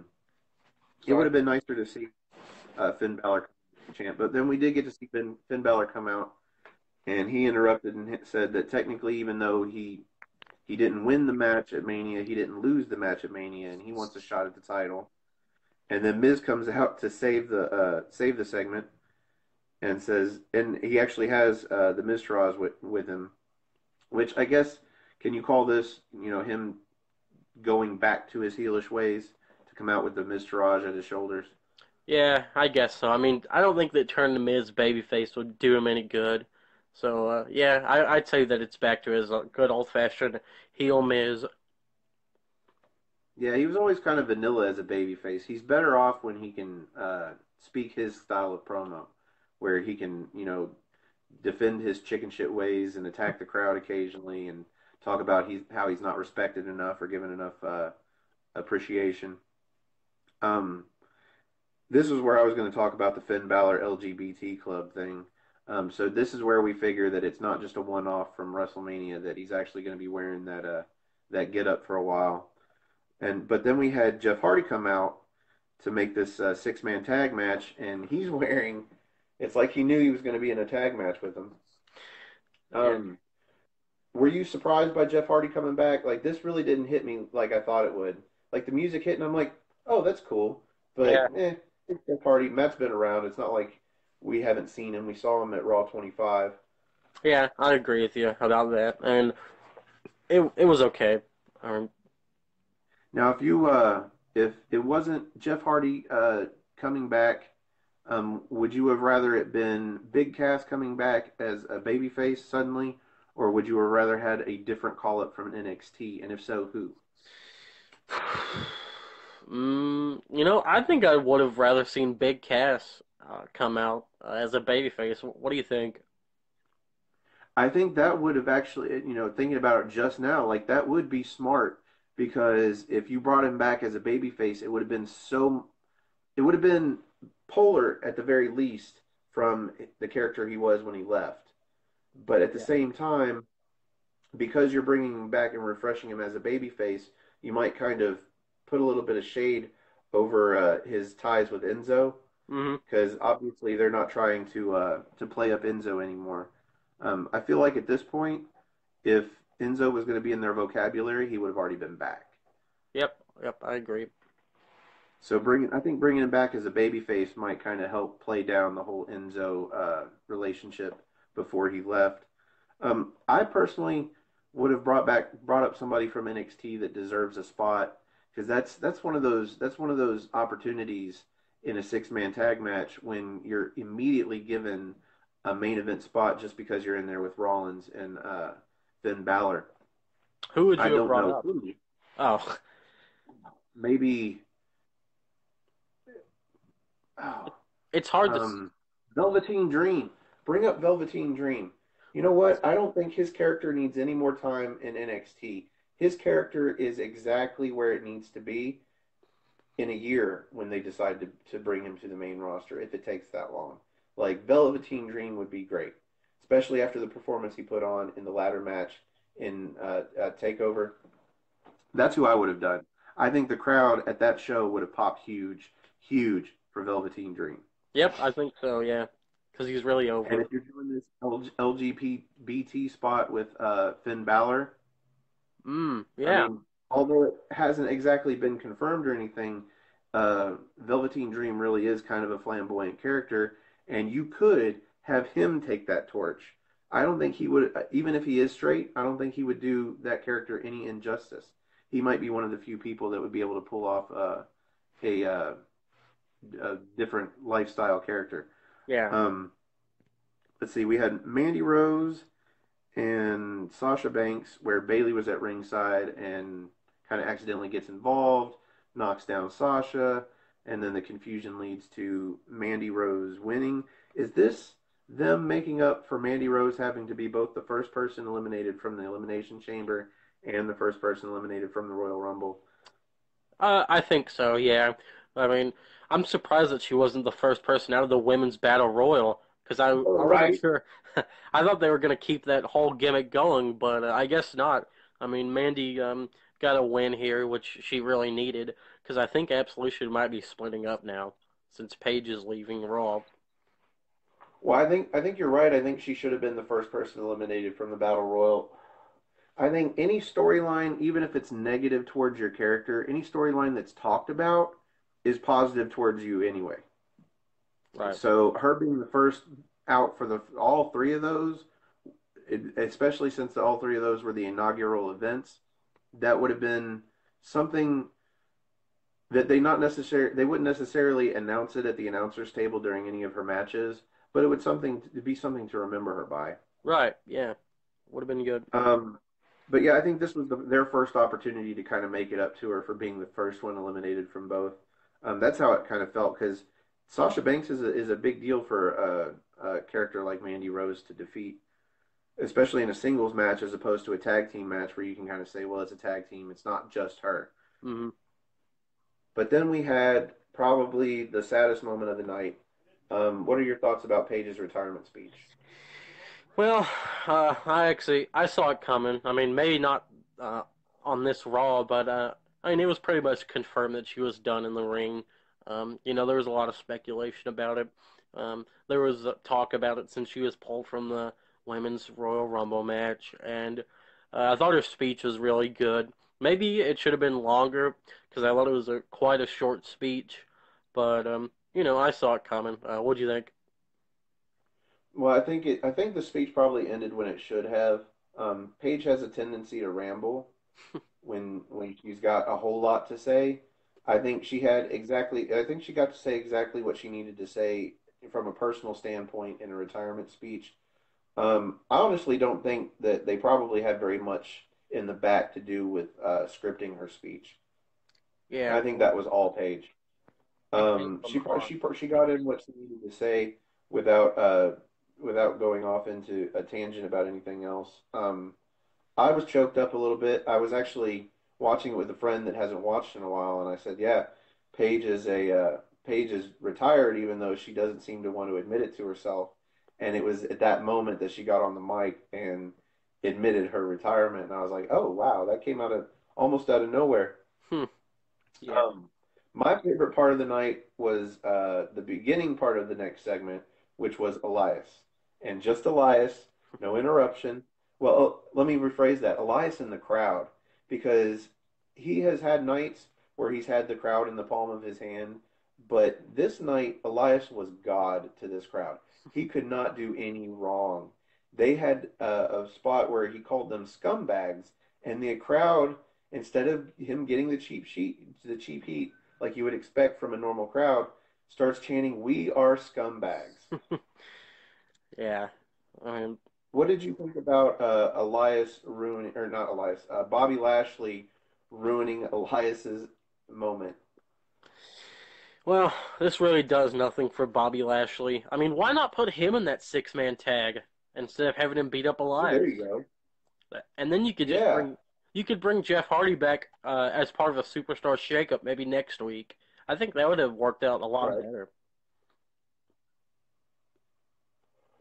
I'm glad you mentioned it. I think that would have been a better spot for Lashley, and there was no need to have come. Even if you had scheduled somebody to come out and interrupt Elias, like normally happens, because he's supposed to be getting crowd heat, and then the person's supposed to come out and interrupt him and get the babyface pop Mm, because they're cutting off the guy that's insulting the crowd. He was not managing to insult the crowd. Like this should have been an audible. This should have been like we need to hold off Bobby Lashley because we need to just let Elias like entertain this crowd for a bit longer and then sing his song and then actually have that would have been even bigger to actually have Elias finish a concert, finish a song, and then go to the back uninterrupted. That would have been a bigger shocker moment to me. I think the only reason that Bobby Lashley got the cheer that he did was because of Elias. He had the crowd so pumped. He had them in the palm of his hand that anybody could have come out. Gilbert could have come out, and the crowd would have erupted. Yeah. Because if you notice, for most of the attack that Bobby Lashley put on Elias, he wasn't getting a whole lot of crowd heat. Like he really didn't get the crowd heat until he had Elias up in the vertical for I don't know 30 seconds, 40 seconds, long enough time for him to motion for the crowd, and he actually got him to cheer Yeah. a little. But that was about it. Yeah. I thought this segment kind of fell flat besides Elias. I think they could have salvaged the end of this if he'd have jackhammered him instead of just vertical suplexed him. Mm-hmm. I think for him to have held Elias up as long as he did to just come off with a simple vertical suplex was a little bit of a letdown, and it probably would have come off with a little more heat at the end of that segment if it had been maybe not a jackhammer, anything but a normal vertical suplex, something to give him as a new finisher or something. But that's just my thoughts. Oh, yeah. I just really love the "We Are Scumbags" chant. I thought that was beautiful. Yeah. Then we had Owens and Zayn begging Angle for a job, and this was the famous TNA is hiring segment. And I already mentioned how I thought about that.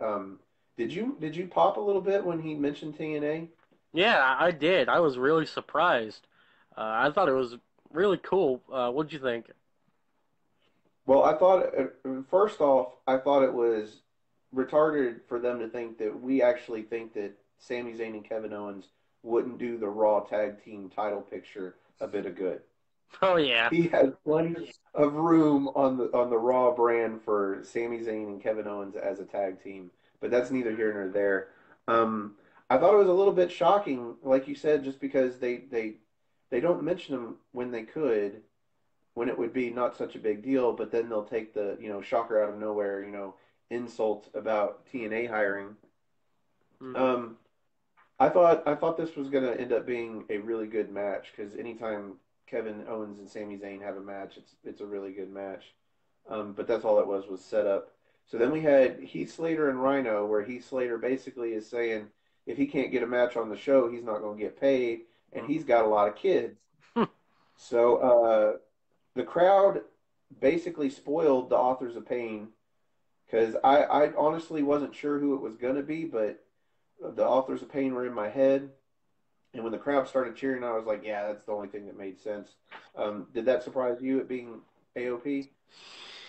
Well, I mean, I figured that it was going to be a call up, and I wasn't that surprised that it was Authors of Pain. I think maybe Heavy Machinery should be called up to SmackDown. I don't know if you're super familiar with them since you just watched the takeovers and not the weekly, but I'm not sure if they've had any takeover matches. But they're an okay babyface team. But I Well, was from what I've heard on podcasts, they're a really good team, and they've been around a while outside of WWE, so it wouldn't be a stretch to think that they'd get called past NXT right up to the main roster. Um, yeah, I think Authors of Pain, it being such an awesome moment for them to debut was kind of a it's okay that it was such a cookie cutter way to have them debut because as soon as I saw Rhino and Heath Slater in the ring and Rhino and Heath Slater had a mic, I'm like, this is where a new tag team debuts out of NXT. mm, Like there was no surprise there. I thought it was a good squash match. I was a little surprised that they brought out Paul Ellering just to leave him there because when he came out, I'd already heard rumors that Vince McMahon didn't want him called up to the main roster because he was a manager for a tag team. And I mean, it confirmed it at the end of the match, but why even have him debut? I don't know. It's a like I said, NXT doesn't even really matter, and no one probably would have batted an eye at it if he didn't show up. Yeah. I mean, I guess you can kind of sort of explain away why he didn't show up by him showing up and then saying, "Okay, we're good now. We don't need you anymore." Mm, But it's a bigger problem to say, well, why not just not have him show up? Because the casuals aren't going to understand this, and it's not going to mean anything to them. yeah. It's just wasted unnecessary storyline. Mm, Um, then we had the Reigns promo where Joe returns. Everybody's saying Reigns sounded like he was complaining. I didn't think it sounded so much like he was complaining, like it was them again trying to force him sounding like Stone Cold down our throats, where he's kind of breaking the fourth wall and talking about essentially that he wasn't tipped off that he was going to lose the match in script, out of script. Like it was a little odd to me. But yep. I didn't hear the whininess to it or anything. Yeah, I mean, he didn't really. He said he's like, I got beat, and I mean, he didn't really say like anything about Brock cheating or anything, which he didn't. But yeah, I didn't feel like he was whining or anything. I just felt like he was, trying to sound like Stone Cold, like you said, like Vince didn't tell me this, and I'm eventually gonna beat Brock, whatever. And then they found, some, half-cocked reason for him to complain about being put in another championship match at the Greatest Royal Rumble. Like you weren't the champion and lost. You don't get a mandatory rematch, even though SmackDown might, have something to say about that. So, like the fact that you got another title match, like how can you complain about that? I don't care who told you. I don't care if you had to find out from your nephew that had just happened to be on WWE.com that day and was like, "Hey, I heard you had a match," and you're like, "I didn't know that." Like, Yeah, who cares? You got a title match, man. exactly. I Just thought like with Finn and Joe was Kevin, brilliant. we're still like, Joe Steve Reigns, because Joe came out and they weren't in the palm of his hand like they were for Elias, but Joe had the crowd on his side, even though he's supposed to be a heel. Um, what do you think about Joe not being used at Mania and being saved for Monday Night Raw? I don't like it. I would have rather had Joe be Braun's partner or something like that, or have him win a At the battle very least, royal. Um, yeah. but this is Joe's Um, second Mania that he's missed in a row. Yeah, I think it seems in the last several years that it's kind of policy that if somebody's injured all the way up until Mania, that they're not going to just be thrown into Mania. Like they have to go in with a storyline or something, almost like paying your dues. Like just because you got cleared the week before Mania doesn't mean we're going to bring you back. Mm. But knowing that he's coming back, I mean, just for the shock value alone, it would have been better than Nicholas. Yeah, Although he definitely. may not have gotten over as well as Nicholas, it still would have been better than Nicholas. Yeah, definitely. Let's see. We had Matt and Bray debut in their new tag team and defeat Titus Worldwide. I think we all knew they were going to win as soon as we knew that they were going to be the tag team. Were, did you think the Titus Worldwide stood a chance? No, not at all. What do you think about the Sister Abigail into a kick to the gut into the twist of fate? I. What's the point? I mean, It's not exactly a Sister Abigail into the RKO. It's not quite so fluid. I yeah, think it could be though. yeah. It might look a little too much like into the RKO though, because Matt Hardy kind of has to kick him in the gut and set him up. But I've Mm, never been a big fan of the twist of fate anyway. yeah. I think that's a shitty finishing move. Yep. I think a cutter should be like like a diamond cutter. It should be out of nowhere. Yeah, like a That's jumping one even. Not I don't think there should be a setup for it, like you said. I think Matt Hardy should have gotten a new finisher when he first split up from Jeff Hardy back 12 years ago Yeah. Yeah. when he was version one. He should have had a new finisher because I've never liked his version of the Twist of Fate. I kind of like Jeff Hardy's version of the Twist of Fate because it's almost a stunner. It's It's up into faster like it too. like brings them up into another move. But anyway, I thought it was a pretty good match. I'm kind of hopeful for what they do with Bray and Matt. I think it's going to be a good storyline if they're given a little bit of character freedom to express these characters the way that we know that they can. Mhm. Let's see, we had Sammy and Kevin Owens in a weird spot on the card. I kind of figured this should have been the main event. because these two put on such a good match as opposed to the six-man tag match. But then that made sense at the end because they gave the crowd those finisher spots where they hit all Yeah, their finishers onto the Miztourage. What do you think about Sammy and Kevin with the 10 count and a double count out, double yeah, disqualification, whatever it is? yeah. I guess that's what it's called. I mean, it was kind of cheap. I thought, kind of like a cop out or whatever. I wish they would have just like beaten each other really bad, and then Kurt Angle would have said, "Okay, okay, you guys showed how badly you want it, so I have two spots now or whatever." And Yes, exactly. Thank you. Or one spot and a manager. We lose Paul Ellering earlier in the night, and then we gain, let's say, Sami Zayn as Kevin Owens' manager. that's a good Like, idea. I think that would work out. Yeah. And I mean, eventually people would forget that he's just a manager and he's not technically hired on as a wrestler, and then they could do a tag team again, and then eventually people could forget. It's not beyond WWE logic to do it that way anyway. Yeah, I think they need Yeah, to I thought figure it out. was kind of a cheap ending to the match. I'm with you. I think Kurt Angle should have come out and said, "Holy crap, this match is amazing. Obviously, you both want this job that badly. Let me give both of you a chance to be on Raw somehow, some way." Yeah, definitely.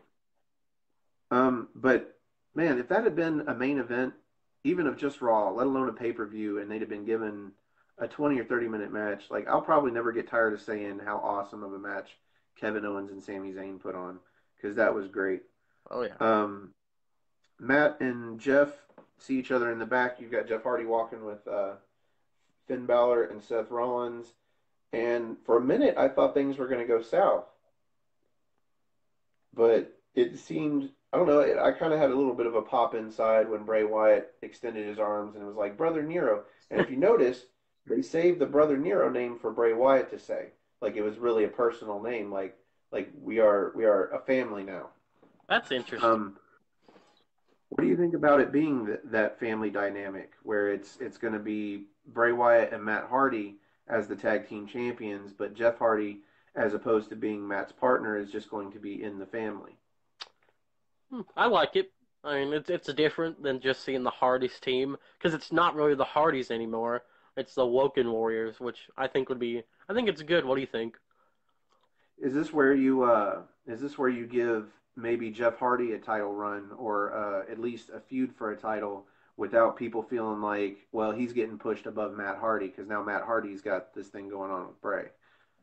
Because I think that's how I felt kind of betrayed as a Matt Hardy fan when they initially broke up back in the day. Because Jeff Hardy got this push, he even ended up becoming world champion or WWE champion, whereas Matt got buried in the mid card with his version one gimmick, which I thought was way more entertaining than Jeff Hardy. Because Jeff Hardy doesn't have any personality necessarily. He doesn't really talk on the mic a lot. Like his thing is the high spots. That's what Hmm. gets him over. Matt Yeah, Hardy is the actor of the two of them, and he does that so well, especially with the broken gimmick. I'm hoping this this if this does happen and they put Jeff Hardy in a singles push, that eventually this is going to lead into a Jeff Hardy heel turn, and then Matt and Jeff vying for his title. Because I think that's the one thing that the Hardy fans have always been neglected was a feud between the two of them where Jeff Hardy was actually the villain instead of Matt Hardy. Because yeah. it's always predictable for Matt Hardy to be the villain because he's the one that the crowd doesn't like as much because he's not the high spot guy. He's not the guy that does swantons off the top of ladders. But now I think Matt is popular enough to be the face and Jeff the heel. So Yes, absolutely. Jeff Hardy had especially coming back from injury. He's kind of in an obscure position where he would easily be able to transition into a heel role. hmm So I think that's due. Um, then we had the six-man tag match. You knew who was going to win. There's no way the Miz Taraj is going to win. The Miz might win with two other partners, but the Miz Taraj is a job squad. Period. definitely. Um, I thought this was a terrible way to end the show, though. This match had a wee bit of storyline, but terrible heat. Like there was nothing really going on, and even the Miz can't save a match that has no meaning. Um, Yeah. What do you give Raw on a scale of 10? I'm gonna give it an 8. I thought it was really good. Besides the main event, I thought it was boring. Yeah, I agree with you. I would give it an 8. I thought it was, like I said, it was one of those Raws that had so much in it, but somehow didn't feel like it was as long as a 3 hour show normally does. Yeah, So definitely. I thought both Raw and SmackDown were above average this week, which brings us to SmackDown, and we might finally end this video. How long has it been? Do you know? Let me see if I can find a link. Actually, no, I don't think it tells me until we finish up, and then it'll tell me the length. Well, it's 7 o'clock now. I think we started a little after 5, so this has been. Hopefully we'll get some views on this. Otherwise, it will have all been for just you and I talking about wrestling for a while, which is fine with me, by the way. Oh For yeah, anybody out there watching, let me go ahead and before we do SmackDown, let me get my plugs out there. You can find me on Facebook, Stefan Osborne. You can find me on Twitter, Stefan R. Osborne. Basically, the whole reason I do this, because I've got a regular 9 to 5, like I don't do this for money or anything like that. I'm a single guy that likes wrestling, and not a lot of people do. If you like to talk about wrestling, come find my channel. Come find me on Facebook or Twitter. I've got a channel, After Match Wrestling, on YouTube. That's usually the first place I upload these videos. Come on, guys, talk to me about wrestling. Um, you've got plugs too, don't you? yeah. You can follow me on Twitter at NoDQ_TJS, on Instagram at NoDQ_TJS. Find me on Facebook, Tyler Joseph Smith. You're watching my broadcast here. YouTube channel is also TJS, and I like to talk about wrestling too. And me and Stefan had a pretty good discussion so far, I'd say. I would call SmackDown the main event of the discussion because honestly, you could look at SmackDown as a whole from the end of the show and kind of be a little bit disappointed in it being the SmackDown after Mania, kind of like I think we were all a little bit disappointed in the go home show of SmackDown before Mania. But when you look at all the things that happen, and I've watched a lot of podcasts about people and their opinions, and when you actually go back and you think about everything that happened on SmackDown, it was a really good show. Um, much more above average than previous weeks. Before we actually break it down top to bottom, what was your most memorable part of this episode? Ooh, man, it's a tie for me between the ending and the cash in. It'll probably be the cash in though. Um, well, I don't know because the Daniel Bryan AJ match was so good.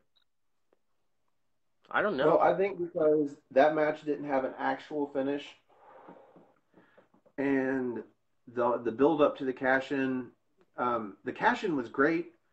For me, the moment of the night was the beginning of the show. Paige being announced as the GM. Oh, Um, I think it was kind of expected on my part because I had watched Aaron live after her retirement. And he's like, well, then somebody brought up maybe she could be the yeah, GM. Sure enough, I thought that was a great moment. And again, there was a slight bit of awkwardness when she was waiting on the crowd to chant for specific people, but her promo was short. It was where it needed to be. It took the Vince, or not the Vince McMahon, but the McMahon start of SmackDown, shortened it, made it something worth remembering because it was Paige being announced as the new GM, and at the end of that, you got AJ Styles versus Daniel Bryan at the end of the night.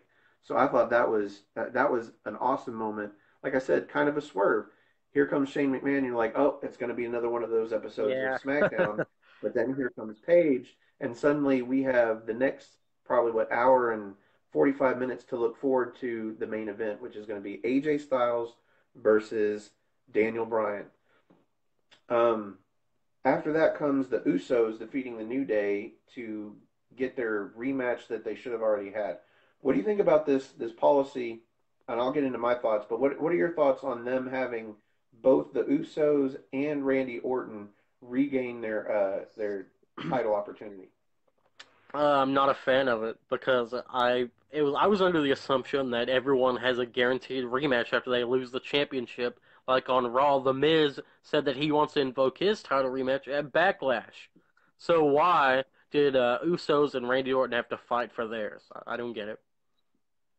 So now this is where I've heard everybody else say something similar to that, and I'm trying to think out of the box. The only thing I can think is that we essentially have two pay-per-views coming up. We have the Greatest Royal Rumble, which is a network event, but it's essentially a pay-per-view. It's Mhm. got the matches are big enough that it could be a pay-per-view, and then you have Backlash. And so one of these matches, I believe it was the tag team match, was for a rematch at the Greatest Royal Rumble, and then the U.S. title match was for a rematch at Backlash. Am I right about that, Yeah, that's or is right. it the other way around? Nope, you're right.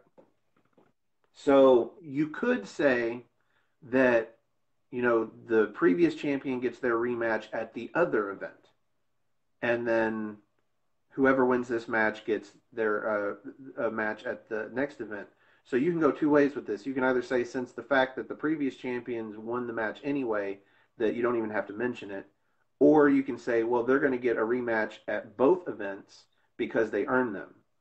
Okay. One event was their guaranteed rematch, and then the other event is one where they actually won the right on a SmackDown show to do.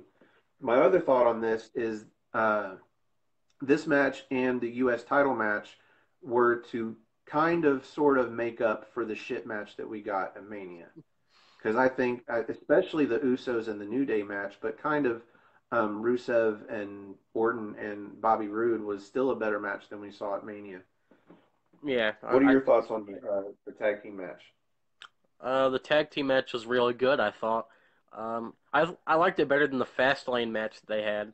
But anytime you put New Day and Usos in there, it's gonna be great. Awesome rivalry. Great match. Well, plus you actually had a win as opposed to the Bludgeon Brothers coming out and causing a notice, or I don't know if it was a DQ or if it was just thrown out. I don't know. Do you think New Day should break up? I think, oh, that's a hard, because they are so talented and they are so creative that I think if they were given the opportunity to evolve, they could, and they could do so very successfully. But I think breaking them up and giving either a storyline breakup where they all feud together, I think that would be equally as entertaining. Um, the New Day as they are now, yeah, totally break them up. But if you can give them the opportunity to evolve their characters and evolve the New Day and do something different, I think they'd be able to pull it off in spades. Yeah. So either way is fine with me as long as you change something. Hmm. Now we had at the end of this, we had the Bludgeon Brothers come out and do the super point with the mallets. Unnecessary. I would have rather them come out and beat somebody up, honestly, because that Yeah. was kind of like, who cares? Like they know that they're coming for the titles. Like you don't have to stand at the top of the ramp. Like that's something that works when you're challenging somebody, not when Yeah. they just won the right to challenge. Like they just won the right to challenge. You know you're going to be facing them. Like go to the ring and beat them up so they're not 100% for the match. Something. Yeah. Um, anyway, it is what it is. Much like the next segment in the back with Naomi and Natalia, where essentially Natalia reminds Naomi that since the Superstar Shakeup's coming up, this will be the last time for her to beat up on her, and then Huh. immediately regrets that decision. Yeah. I th- um, I don't personally think Natalia has a lot of charisma when it comes to being in segments and on the mic. yeah. Naomi has a little bit, but not enough to make up for Natalia. I think Natalia's overrated and underrated at the same time because everyone's like, "Oh, push Natalia," but I just think she's boring. I think she's underrated in the ring, but I don't think her having boring matches is necessarily her fault. Her being boring on the mic is absolutely her fault, and that's probably why she hasn't been pushed quite like Charlotte. Being what, third generation, isn't she? Third generation Yeah. Hart. Yeah. And so the thing is, Charlotte is both awesome in the ring and as a heel, she's awesome on the mic. Mm. So yeah, Natalia, yeah, she's underrated and overrated. Um, Overrated by name on the mic, but underrated in the ring as to what she can actually do. She's actually really solid in the ring. I think she's one of those people that, given the right opponent, they can bring the best match out of her. Definitely. Um, but then we had Renee Young. interviewing Nakamura, and this was a great segment. This was probably the most entertaining segment on the show. What do you think about Nakamura suddenly speaking much better English than he has been? I think it's funny, um, but you know, I don't think Nakamura should be speaking good English. I think it would have been better if he spoke good English as a face, and then when he turned heel, he started to act like he couldn't speak English. I think that would have been Well, I better. think that the better dynamic of him finally saying, sorry, no speak English, Yeah, because he just proved that despite all the last year of him speaking very, very broken English, that he is in fact capable of delivering a good promo into the mic, only to turn around and say, sorry, I don't speak English. okay, yeah, I see what you mean. That's a good point there. I think he's an awesome heel.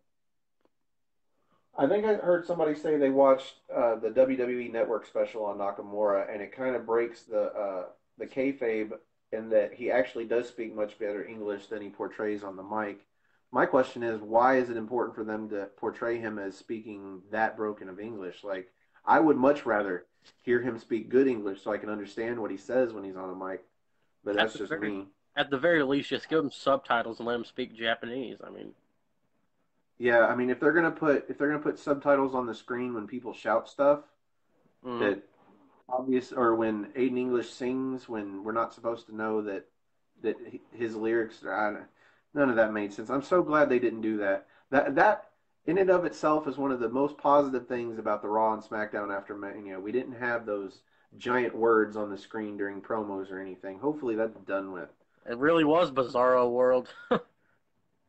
Now, arguably one of the most memorable spots on the show was next Charlotte coming out and cutting a completely forgettable promo, but then the Iconics coming out, debuting with their new name, and I thought this was great. I have not seen a lot of the Iconics. I have watched a few NXT episodes that weren't pay-per-views, so I've seen them, but their chemistry together is just phenomenal. What are your thoughts about their debut? I thought it was a good way to debut them. I'm not really a fan of the name. I think Iconic Duo was fine, but you know how Vince is. Um, Great segment though. I thought it was cool. The beatdown and the cash in. What do you think? I think I told you I was not surprised at all by the cash in, especially after the crowd, essentially reminded you Carmella's back there with the briefcase. Hmm. Um, were you surprised by the cash in? And when she did finally come out, did you think she was going to win? I was worried that she wasn't going to come out at first. I was like, well, come on, come on. And then after they threw her into the ring, that's when I knew that she was going to cash in. Because they beat her up outside Yeah. and threw her back in the ring. I was like, okay, yeah, she's going to cash in.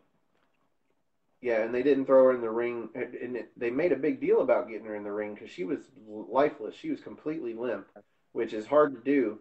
And just to pose over her instead of doing like it would have made more sense if they'd have done a move to her in the ring and then posed.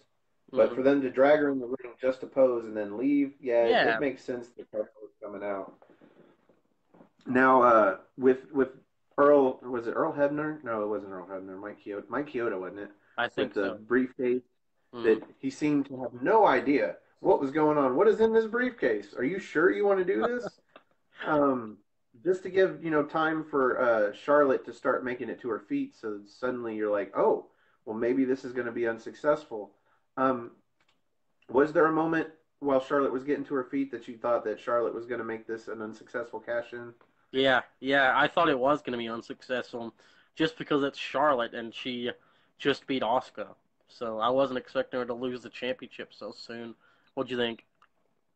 I wasn't as surprised, I guess, as you were, because like I said, I think Charlotte was the right person. If this had been Asuka winning the title last night, no, no, I don't see Asuka getting beat down and then not coming back and ruining the cash in. So this was, and they had a nice long celebration, which a lot of people have complimented them on, and I do the same. Like it, especially since it was the very first women's Money in the Bank cash in. Like for them to have 5 or 6 minutes for her to just celebrate, and the announcers and everybody making a big deal about it, and then also having a interview in the back where she got to celebrate and sort of pull an Alexa Bliss fake face turn. Even though I think at that point we all saw that one coming. I didn't see it coming with Alexa Bliss, but with her I saw it coming. Yeah. Um, Next up, we had Orton and Rude and Rusev for the number one contendership. I thought this was a better match than Mania. I thought it, like I said, I thought it was making up for the shitty match at Mania, giving us these three guys without Jinder Mahal bringing the match down. And again, uh, I don't know. Rusev didn't take the pin this time, but I think they built him up with so much heat at that one point in the match where you thought he was going to win, just for him to lose was like, oh, you're Yep. dashing my dreams again, WWE. Yep. I don't Um, understand why he didn't win. what are your thoughts about another chapter in the storyline of Randy Orton versus Jinder Mahal? I I don't want to see it. I just don't want to see it. I think that about sums it up. This is where we had the Carmella interview, and then coming back from commercials, she catches AJ Styles in the back to ask him about Nakamura. Essentially, it's like he wasn't surprised by the heel turn, but he wasn't impressed with it either. He's basically just going to find Shinsuke Nakamura and put his fist down his throat, which I thought that was probably one of the best AJ Styles promos that we've had in recent months, Yeah. because they've kind of been portraying him as this over the top baby face, Mm-hmm. where he's just so positive all the time. And this was kind of like him, kind of being a little bit grumpy about what Shinsuke did, but at the same time, he's still badass, phenomenal AJ Styles, which, as he said, as great as Daniel Bryan is, he is not phenomenal. Yep. I, however, thought this match, even though it didn't have an official finish, I thought Daniel Bryan versus AJ Styles was fucking phenomenal. Yeah. Daniel I Bryan, can't wait. he's not lost a I step. you guys. Sorry. Oh, what? Yeah, I can't wait to see these two guys in an actual match that actually has a finish. Hopefully for the title, that would be incredible. Even if it's a three-way with them and Nakamura, even better. That would be so awesome, man. And I think it's gonna happen. Maybe SummerSlam. I don't know. I think that's too far away. Yeah. Yeah. Because Bryan's Knowing ready to be right in the mix as long as he stays healthy. knowing WWE and how they handle storylines, especially long-term storylines, I'm personally, especially speaking, I'm hoping this culminates at Money in the Bank. I hope we get a triple threat match between Daniel Bryan, Shinsuke Nakamura, and AJ Styles for the WWE Championship at Money in the Bank. And I know if you get to go, I know you're hoping for that too. Oh, dude, definitely. That would be match of the night. I can call it right now. That would be match of the night. I mean, I guess they're trying to build Money in the Bank to be the fifth biggest pay-per-view as opposed to the top four, Hmm. and its placement on the calendar is perfect for that. And my placement in a seat at ringside, well, not ringside, but somewhere out in the crowd, is even more perfect for this match. So, um, even though Shinsuke interfered and we didn't actually get to see an official finish, pinfall or submission of this match, it was an awesome match. The trading of the submission moves was just almost flawless.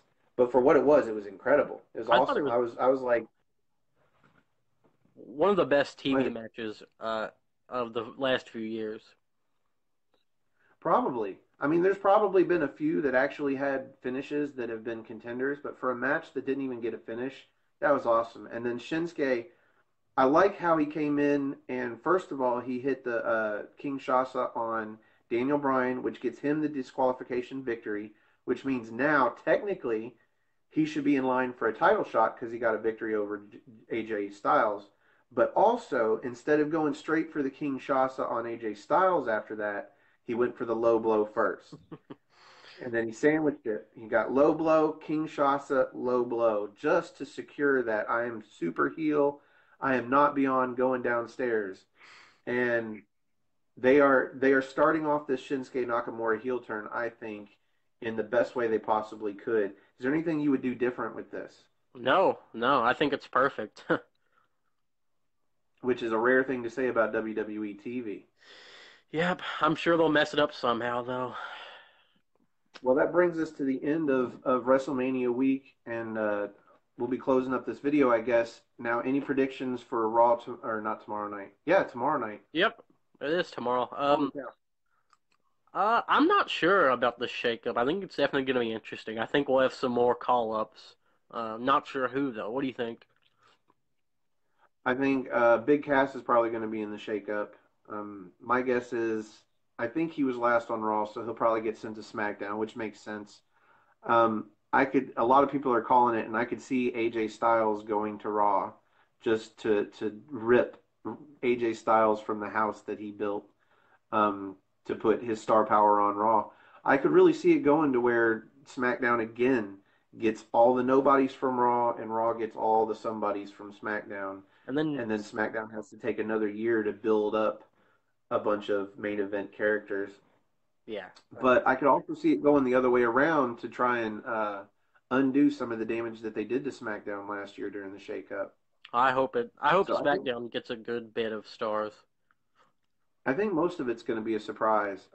If they don't call up Velveteen Dream during the shakeup, they're losing out on something special because he may not have the same kind of momentum that he has now coming off of NXT Takeover this time next year. Like he might be a forgotten character by then because you never know. You never know how it's going to go. He could get injured, but Yeah, right now he's pretty hot as a character and he's different and I think he would be great for the shakeup as somebody to get called up. Um, I can't think of any of the women on NXT that would be good calls up. They basically did exactly what they needed to do with Ember Moon and the Iconics. Um, as far as the shakeup from one show to the other goes, I'm with Aaron. I see whichever way it goes, either the Miz getting drafted or shaken up to drafted to SmackDown or Daniel Bryan getting drafted to Raw, I think they're going to end up on the same brand. Like I said, I think it should be for the Intercontinental title as a way to warm up Bryan into the main event title picture. Maybe win the title and take it to go and try and be both the IC and the WWE champ at the same time. So I think Miz would do better drafted to SmackDown. I always yeah, like Miz better on SmackDown anyway. I yeah. feel Me, like as good as he is, he doesn't he's not needed on Raw. Raw already has the star power. yeah, Um, I would be surprised if Brock Lesnar gets drafted at all. yeah, I would be surprised if Reigns goes to SmackDown. Even though I wouldn't be surprised if AJ goes to Raw, because it's weird. It seems like that would have to be the trade, because Roman's probably going to win at the Greatest Royal Rumble, so the trade should be AJ for Reigns, but it wouldn't end up being that way. You yeah. know that Reigns is not going to SmackDown. No, Um, I could see John Cena finally finding a home instead of being a what do they call it, the free agent. free agent, Hmm. and finally finding a home either on Raw or SmackDown. Uh, I could see possibly Chris Jericho's name getting thrown in during the shakeup since he's supposed to be at the Greatest Royal Rumble. I think right now, technically, he's on SmackDown since he got Hmm. traded over there after winning the U.S. Championship last year. There's a lot of things that could happen. I'm mostly looking forward to being surprised. I Yeah, me really don't too. want to see anybody getting shaken up that either just came from that show the year prior or like I said, a jobber on Raw being traded to SmackDown at the same time that a main eventer on SmackDown gets traded to Raw. Like I don't want to see any of that. So I'm hoping to be surprised. Yeah, hopefully it's going to be a good one. Other than that, what are your thoughts on the Undertaker doing two matches in a year and actually being at the Greatest Royal Rumble? Well, I'm uh, I'm surprised that he's working more than one match. What do you think? Do you think Jericho's going to bring a better match out of him than they could get with the squash match with John Cena? Yeah, I think so. Jericho can pull a good match out of anybody. And Jericho doesn't have to win. He's another one of those guys. He's like Mickey James of the men's division. He comes with his own momentum. And if you don't give him momentum, he'll get out there and get on a mic and create it. So Definitely. Yeah. he doesn't need to win. Obviously, Undertaker can get his win in his match. I think the casket match is the Undertaker's match. A lot of people say the buried alive match is the Undertaker's match. I think the fact that he's the only one that can lose a buried alive match because nobody else is built into their character where they can come back from the dead. Hmm. Um, well, other than uh, what was his manager's name? Paul. Paul Bear. Yeah, Paul Bearer. But he comes with the same gimmick. So Mm. yeah, I see the Undertaker probably winning it. I'm hoping that we get a match. I'm hoping that this is their apology match, much like the SmackDown matches were.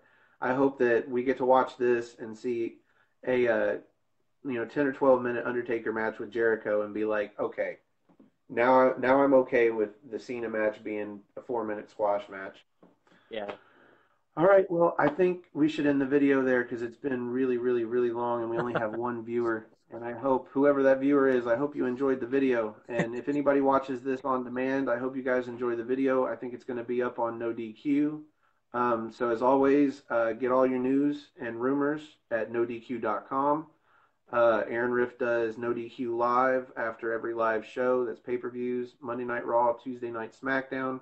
You can catch him on Aaron Riff No DQ on YouTube. And as I said, go to the website. The best way to support is to go click on some news and maybe go buy some T-shirts from Pro Wrestling Tees. Search for No DQ. All right. This was my time with the new No DQ guy, Greg, or not Greg, sorry, TJS, Tyler Joseph Smith. Yeah, man. Sorry, I was talking to Greg Terry earlier. It Oh, it's just fine, man. happened to come to mind. I like talking to you, though. Well, Really good talk, man. yeah, I hope I see you at in Chicago for Money in the Bank. Hopefully, there'll be reason enough to do some more reviews, and I can get you on live Yeah, man. a few times before then. But other than that, for No DQ, for Aftermatch Wrestling, for Tyler Joseph Smith of No DQ, this is Stefan Osborne. Y'all have a good night.